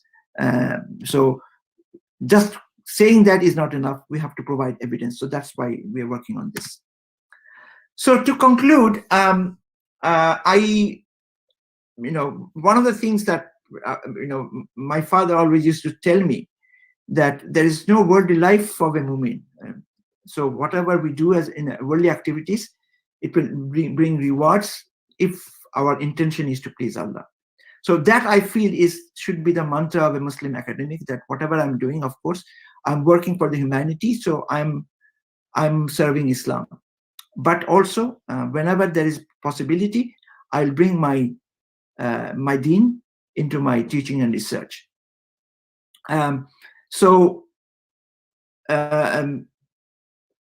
If we are working in a Muslim environment, of course, our additional role is to change the mindset and develop our students towards this mantra. But when we are working in a non-Muslim environment, what at least we can do is develop positive attitudes towards Islam and Muslims, and incorporate Islam in whatever research we are doing, in whatever we can do in practically. And finally, I really feel this strongly, is that we have to strive for excellence. There's no alternative to that. Just having a publication for the sake of publication is not enough. We have to ensure that the quality of our publication is very high. In the UK, we have this system called REF, Research Excellence Framework. And really, our position in our departments, our universities, is judged by the quality of our publications, not the number of our publications. So what happens is that our publications are sent to experts. Every 6-7 years, there is a cycle of REF.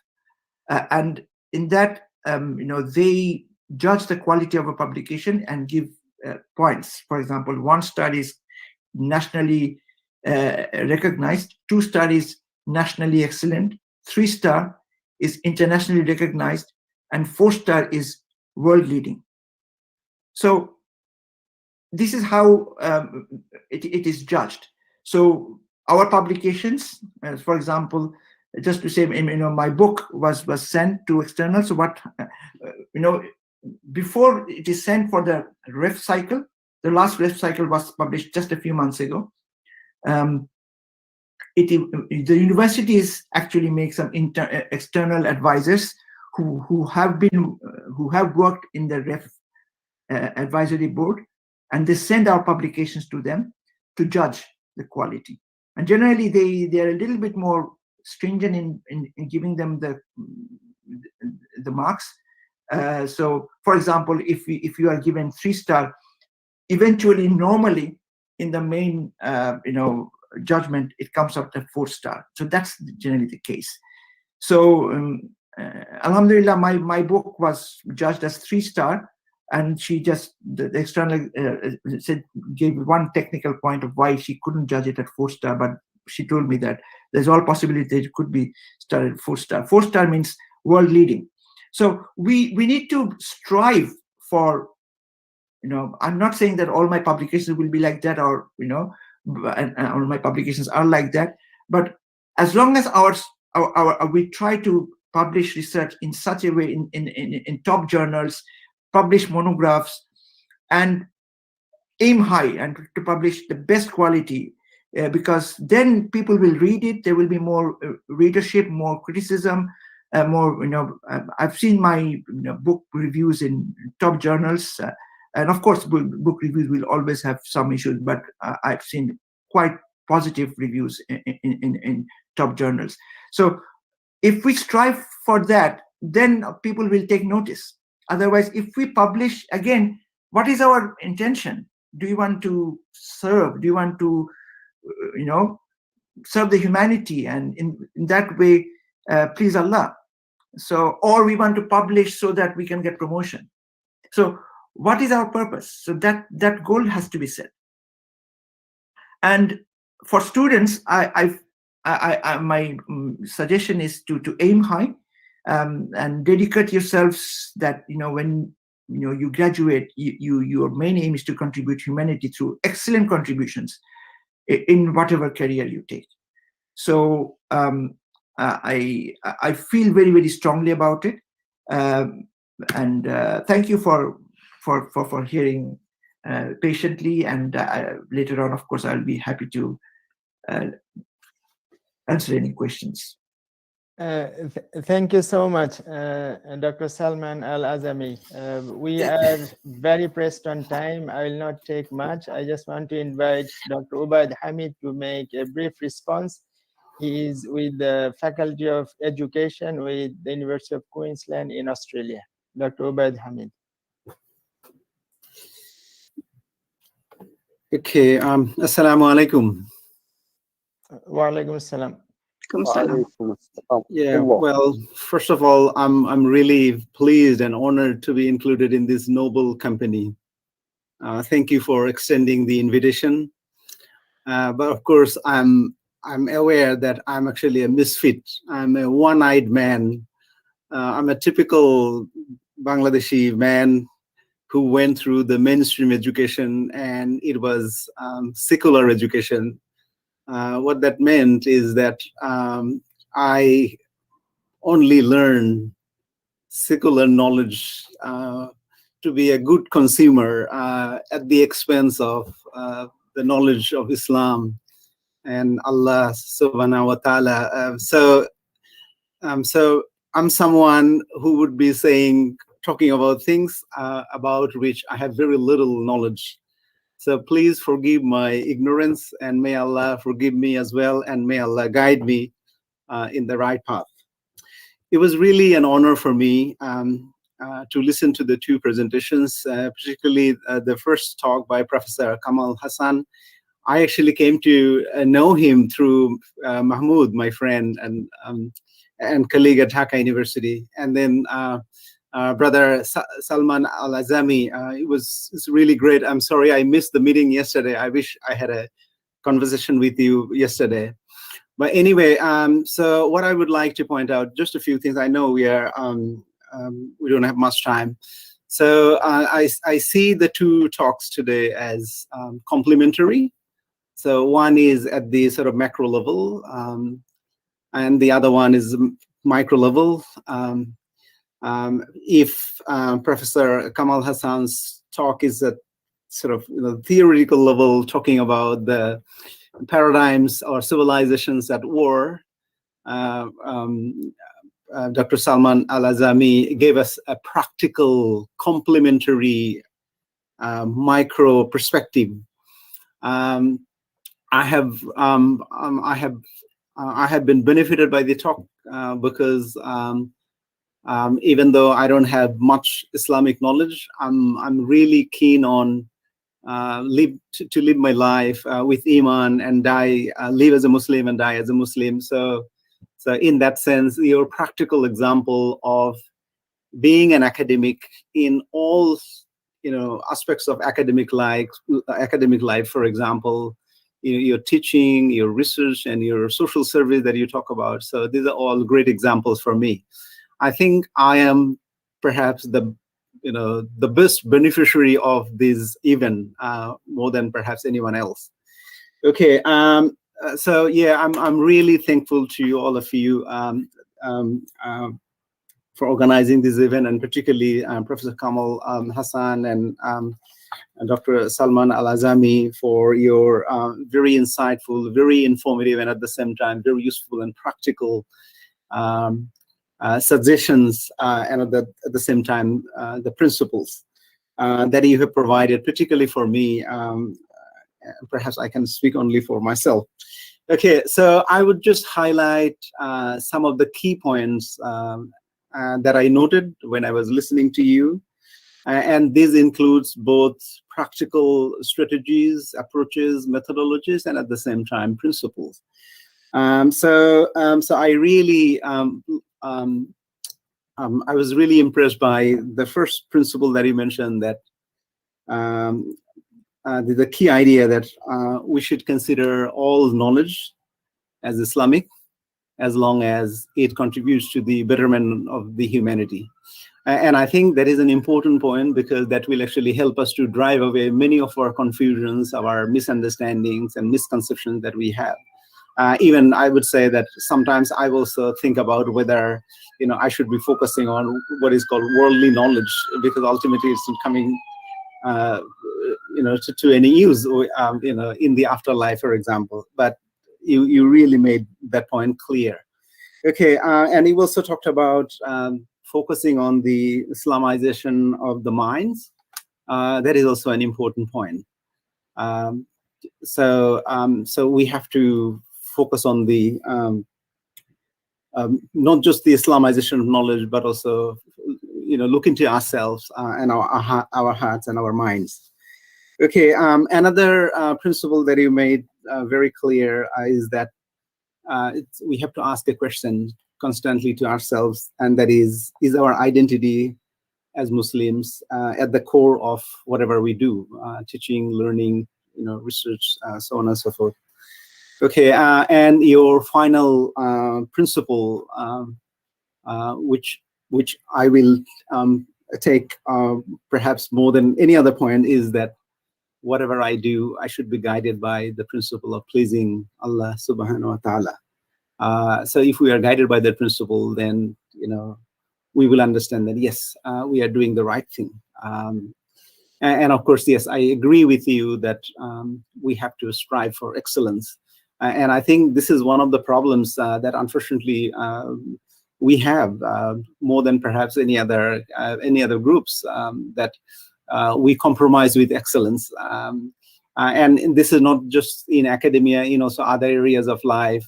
So, for example, particularly in migrant societies, often we have the bad reputation of, violating traffic rules, not parking the car in the right place, and so on and so forth. And when you are making wudu, making a mess of the toilet, and so on and so forth. So, I think these are also other areas where we have to demonstrate our excellence. Okay, so I understand that we don't have much time, but all I want to say is that I'm really thankful to you, very grateful to you for giving me this honor to be in your company. And please do pray for me so that, I can also follow the example that given by Dr. Salman Al-Azami. It's really a great example for me at this stage of my life here in Australia. Okay, with that, I'll stop. Assalamu alaikum wa rahmatullahi wa barakatuh. Wa alaikum assalam wa rahmatullah. I predicted that Prof. Kamal Hassan would be with us to the last point of this session. Alhamdulillah, he is still with us. So if Prof. Kamal wants to say a few words, you are welcome if you want to comment on other presentations. And also, I want to open this floor for questions. If you have any questions, please grill our speakers. They are ready to take your challenge.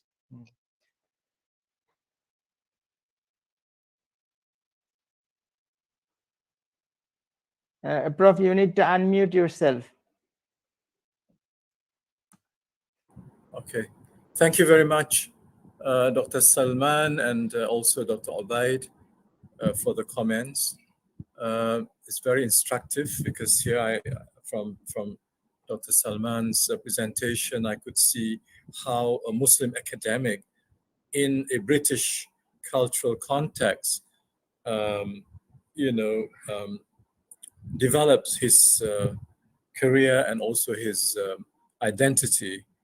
I could understand the challenges and also some of the conclusions he made about knowledge and the mind. I can understand that.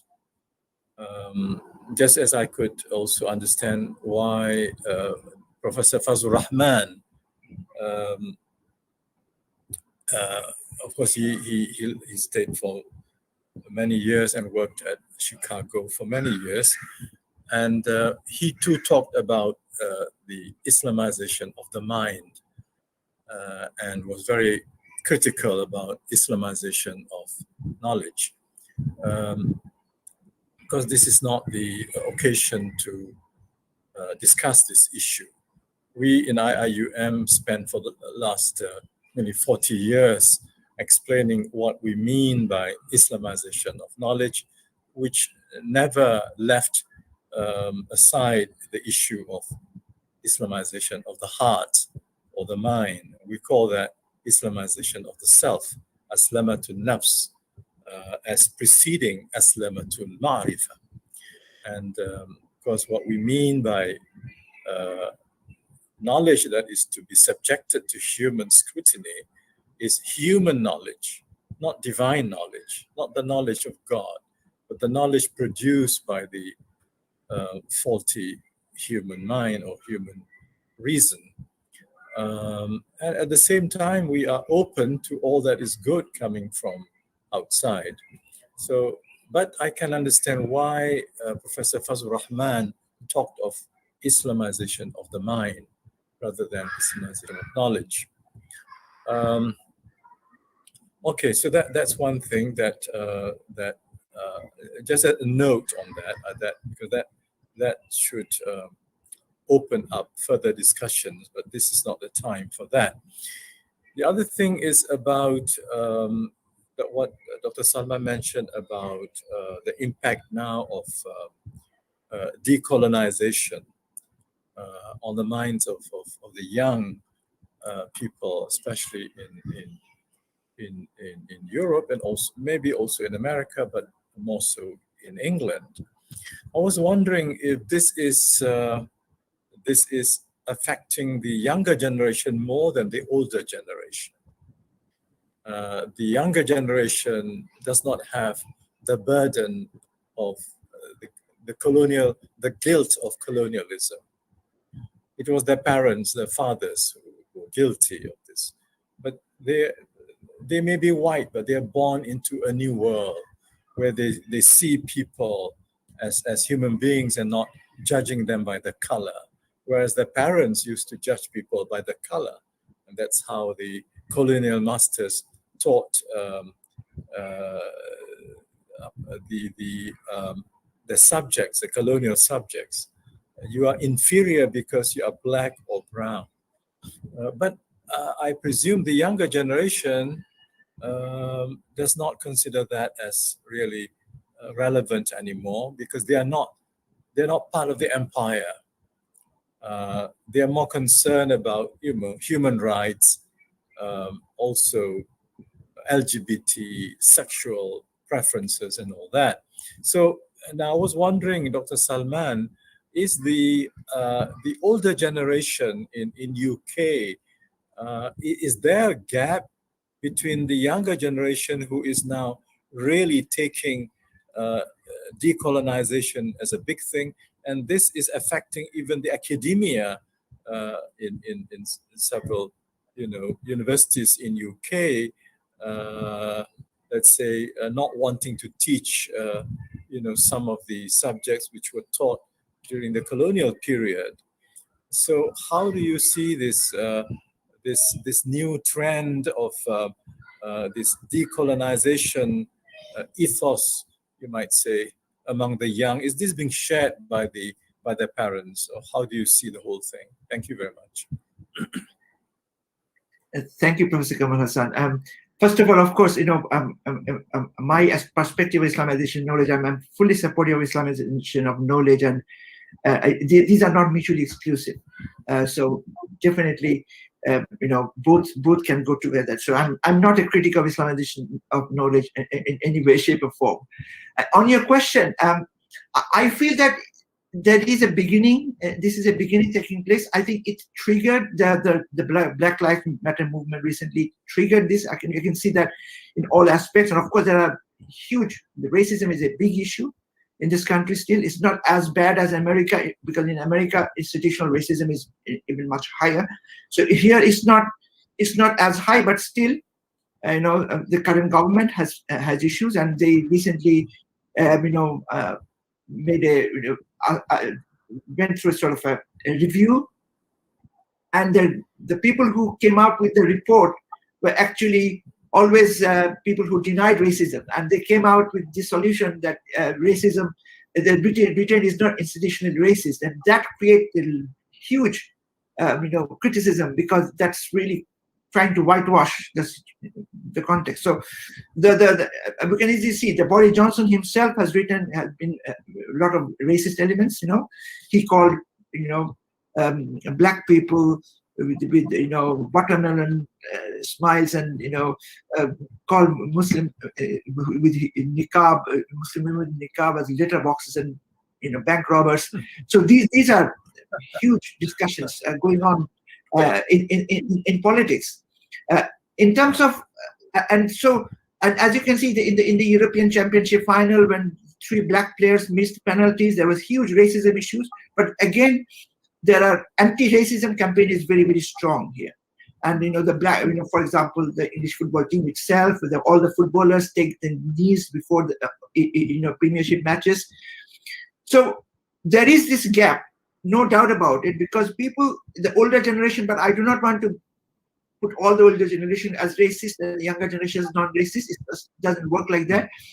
But the main problem is education. And this problem is continuing. Our children, younger generation, they are not actually becoming non-racist through our education system. They are becoming non-racist despite the education system. So what we are trying to do, or what I think should be done, and this is a humble beginning, it's not been really decolonizing the curriculum is a big issue in academia, but what happens is academics are working on it. They're not really trying to pass it on.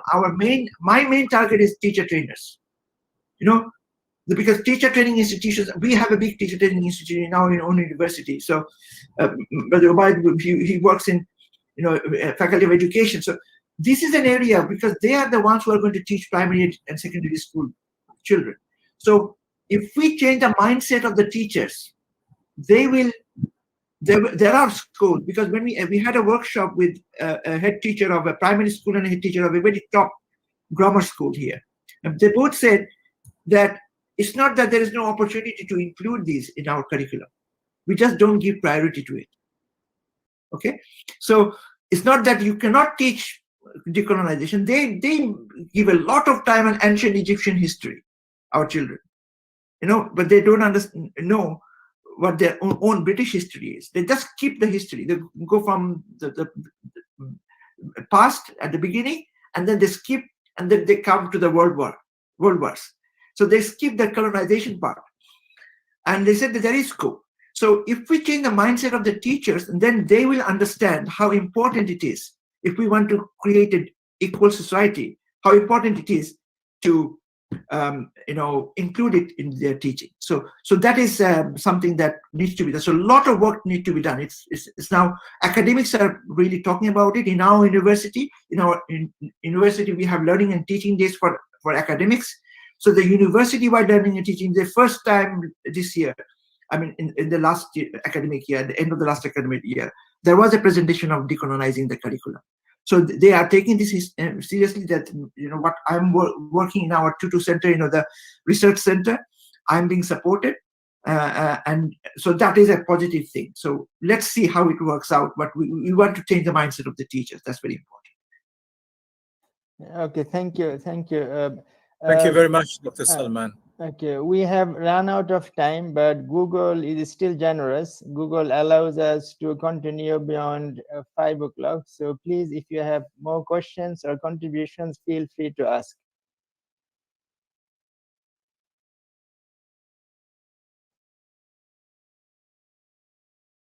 Any questions or contribution, please? So, actually, just something that struck me, Dr. Salman, was that you, sorry, am I clear? Yes, if you can a bit louder. Okay, I was interested in what you did with your students regarding the bodyguard, which is a very interesting series by itself.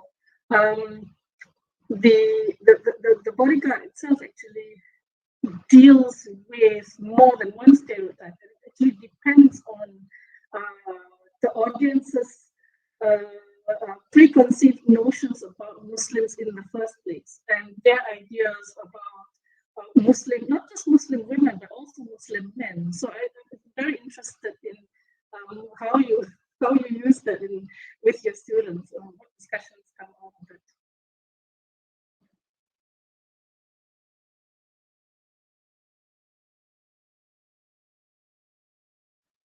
Okay, Dr. Salman, are you with us? Or is he frozen? I think he's frozen. Oh. Okay, so any other question or contribution while we wait for him to reappear?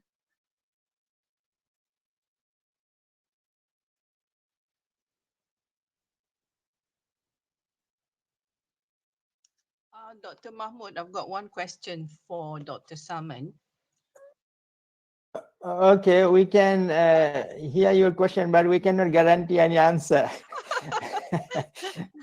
Do I wait for him? Okay, or we do will I try. start it? Dr. Obaid or others will try, inshallah. Right? That is with regard to his university where he's located. Hope University is like IIUM. The anchor is a Christian organization, if I'm not mistaken. So I was wondering how he does try to Islamize his subject matter with that kind of setup. Very dominantly Christian institution. My experience is that British universities are broadly liberal. They allow any kind of discussion. Yeah, Dr. Salman is back. So let me see if we can hear from him. Dr. Salman, are you there?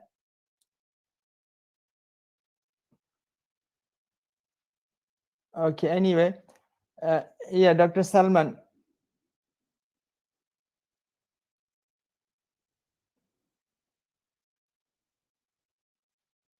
You have to unmute. Hello, Assalamu alaikum. Sorry, Well, I got disconnected. So I joined from my mobile. There's some problem with the computer. Okay. So, Dr. Tanya, can you repeat your question, please? Okay, let's see if I can remember what my question was. No, I was particularly interested in your use of the series The Bodyguard, because it deals with, I mean, the series, if I'm not mistaken, actually depends on the audience having a certain kind of preconceived notion about Muslims. And I just wondered how you incorporate that with your students. What are the discussions that you have with them?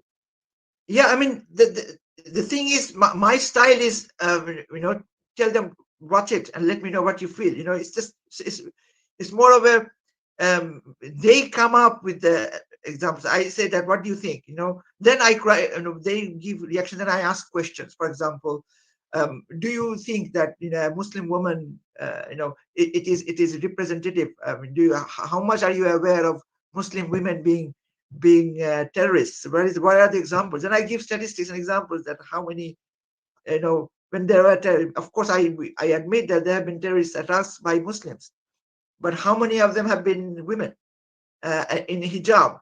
What are the examples? Yes, we know that there's a big discussion on Shamima Begum, going for being an ISIS bride and her consolidation of her citizenship. But where are the Muslim women being leaders in this? I don't know so you may have watched Bodyguard. So what happens is they show that at the end, they initially show her as someone who is actually a victim, or her husband is coercing her, but actually at the very end, without, suddenly it comes up with this conclusion that she is the ringleader. And that is such an absurd concept, and the way they brought in. Students find that. So students really can read between the lines, most of them. So, our university sector is quite, progressive, and university students are quite progressive. It is, of course, the right-wing elements come from those who are, not in the university sector in a sense. There are, of course, but majority of the university students and teachers have this very open mind. So students, they themselves react, and they say that this is ridiculous. This is the way it was presented. So it's you cannot, because if we say that, see how Muslims are represented and then they will say, oh, he's trying to influence us. But when I say that, okay, you read it, so read both sides and you come up with your answers. So then they come up with really, really interesting answers. Yeah, another question was from Prof. Noor Farida. She was wondering, your university is embedded in Christianity. How can you promote Islamic causes being a part of that university? Very good question. And that's interesting, because when I was giving interview, when I was being interviewed, this was the question, the Pro-Vice Chancellor, who was the head of the interview board, he asked me this question, that do you know that our university is based on Islamic ethos, Christian ethos. So will you be comfortable working in this environment? I said that I'd rather work in a Christian environment than a non-religious environment. Because as a practicing Muslim, I believe that all religions, have very positive attitude towards other religions. And to be honest, in our cafeteria, there are only 2 practicing Muslim academics. There are some Muslim academics who are, because when we do the Jummah prayer, we can see that how many Muslims come to the Jummah prayer. We have a prayer room. The university has given us a prayer room, and we have this Jummah prayer, and only 2 of us. There's another one, but our cafeteria serves halal chicken. And our vice chancellor, there was once, I was taking chicken, and the vice chancellor came and next to me, I said that, are you happy that you can have halal chicken here? I said, sir, I said, Professor Pile, thank you very much. I'm really, really, happy that, you provided this opportunity. So I say actually in my teaching and in everywhere, I said, I'm unashamedly a proud British Bangladeshi Muslim. I have 3 identities, and I'm unashamed about it. And if you ask me what is my number 1 identity, it is my Muslim identity.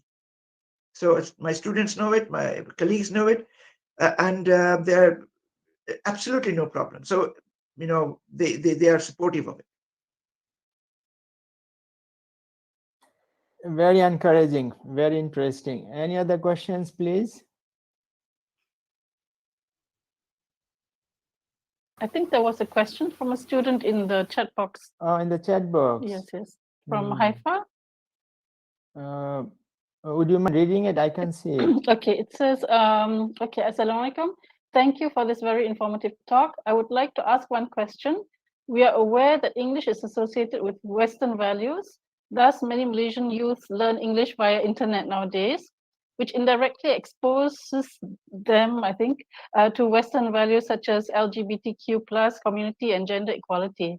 Therefore, some believe that this kind of exposure will diminish the Eastern values, and some youths begin to demonize the ancestors' values. What is your opinion on this? So is this question directed to Professor Kamal Hassan or me? I think Professor Kamal Hassan would be more suited to answer this. Probably, yes.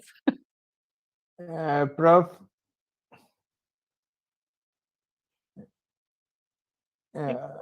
Maybe he's stepped away for a while. Yes.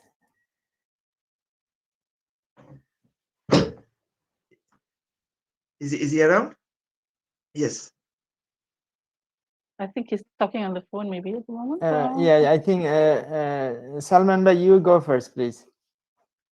I think, see, as I said, it is how we look at, I think we should read everything. We should, it's not about, often we bring, English as more of a westernized. English is just a language. English is just a language, and it's just the language is just a mode of communication. And Arabic language, if you think Arabic is the language of the Quran, look at how bad stuff are there in Arabic. And you can see the Arabic music industry is very filthy, to be honest, in many ways. So it's not about language, it's about how the language is used, in how you use the language. And Professor Kamal presented that, in terms of, so we are using English language. You are teaching in English. You have an English literature and language programs, and you are incorporating Islamization of knowledge in your education system.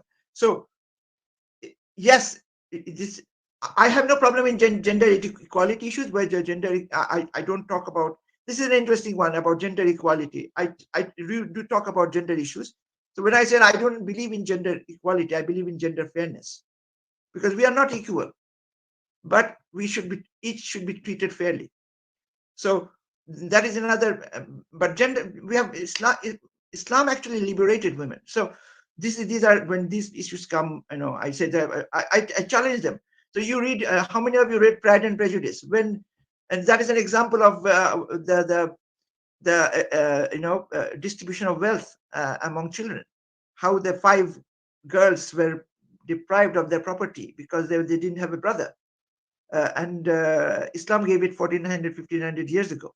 So LGBTQ issues is a big one. I think what I think is sometimes we become a bit paranoid about it. Is my personal opinion.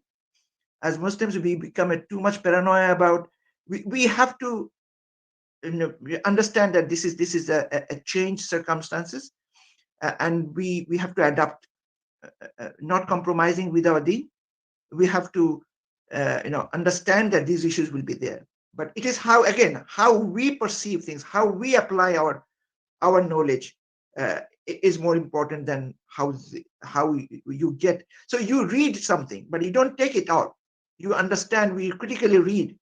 Our job as readers is not accepting everything, is to read and then we decide. But if our mindset is there, if our hearts and minds are Islamic, we will take everything in that perspective, and nothing will change our mindset.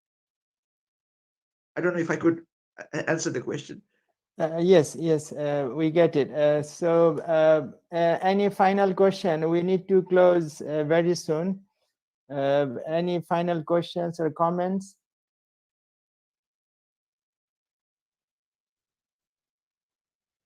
There are a couple of comments and questions I just came up, I think. Yes, in the kite run, Khaled Hussaini framed the United States as a promised land. However, the white terrorism at the Christchurch Mosque and George Floyd murder goes to show that Western countries are anything other than the land of milk and honey. All the same, the migrant crisis as well as maybe brain drain or gain in the US and Europe caused by poverty, political corruption, and war in the Muslim countries can't help but and for the white savior trope. How do we evaluate this without invalidating the experiences and plight of Muslim immigrants? So it's a long question. So if you can answer in 1 minute, please, then we can conclude. Okay. No, I mean, absolutely right. The points they raised in this, absolutely right. The hypocrisy is very much open, and we discuss this. In my teaching, a lot of these issues come up. So terrorism. So this notion of all Muslims are not terrorists, but all terrorists are Muslims. Is it? and then you give examples. So Christchurch has, unfortunately, that incident is really opened up. And then again, the Norway mass shooting by Anders Breivik, the white supremacist. And there have been a lot of, then recently, very interesting, there's data which I tell my students that the MI5 in Britain, the Britain's intelligence, the recent data is that there are more problems with far-right terrorism than Islamic or Muslim terrorism in Britain. There are more threats coming up from far-right groups than Muslim groups. And they are really concerned about the rise of the far right. And that is, throughout Europe and America. And you can see, of course, Brexit happening here, the Trump victory, all these provide, and I tell my students that, okay, you talk about those countries, as undemocratic and savages. Okay, you are good, show your goodness. So why are you saying, behaving, if they're bad, why are you behaving the same way? You claim to be good, so be good.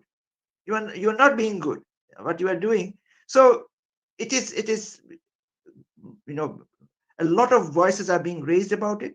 But yes, absolutely, these are, of course, these are not the lands of milk and honey at all.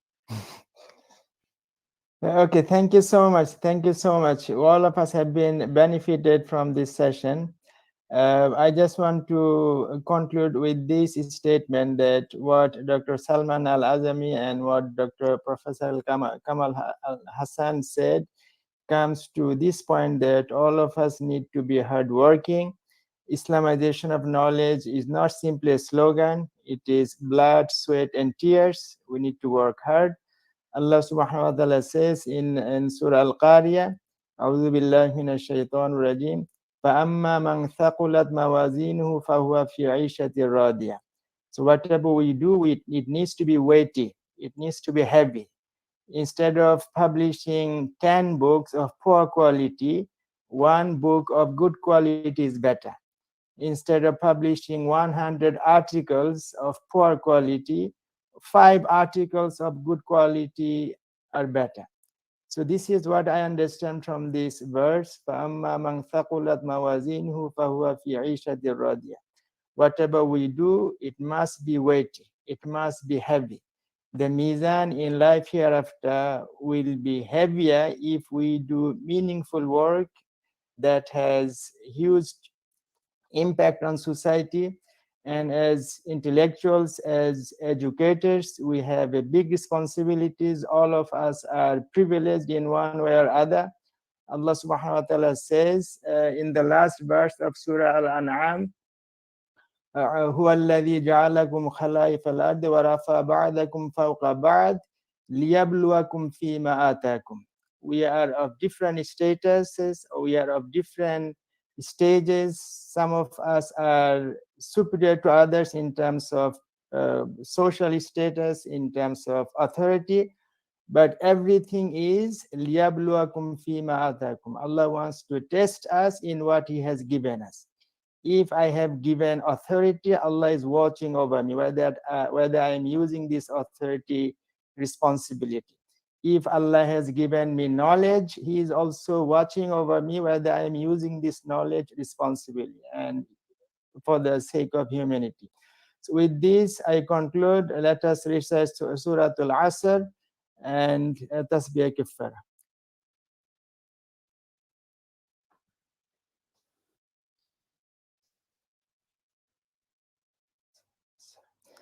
Thank you very much all for participating in this session. We feel privileged that many people from outside IUM also participated.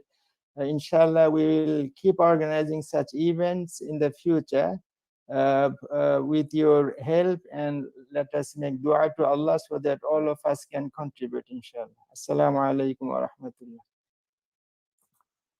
Wa alaikum assalam.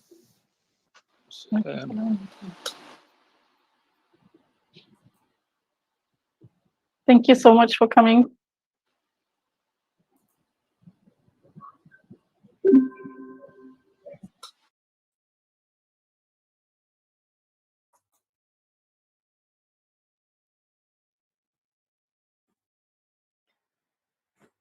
I forgot to mention that Prof. Shukran wanted to be here. Yes, since many of us are still here, our Dean, Prof. Shukran Abdul Rahman, sends salam to all of you, all of us. Yes. He couldn't make it because there is an important Kulliya meeting, faculty meeting, which he had to attend. Okay, Assalamualaikum, Prof. Dr. Mahmoud. Yes. Prof. Kamal has left already? I Yes, think I so. think yes. Okay, Mm. all right. Okay, Assalamu alaikum wa rahmatullah.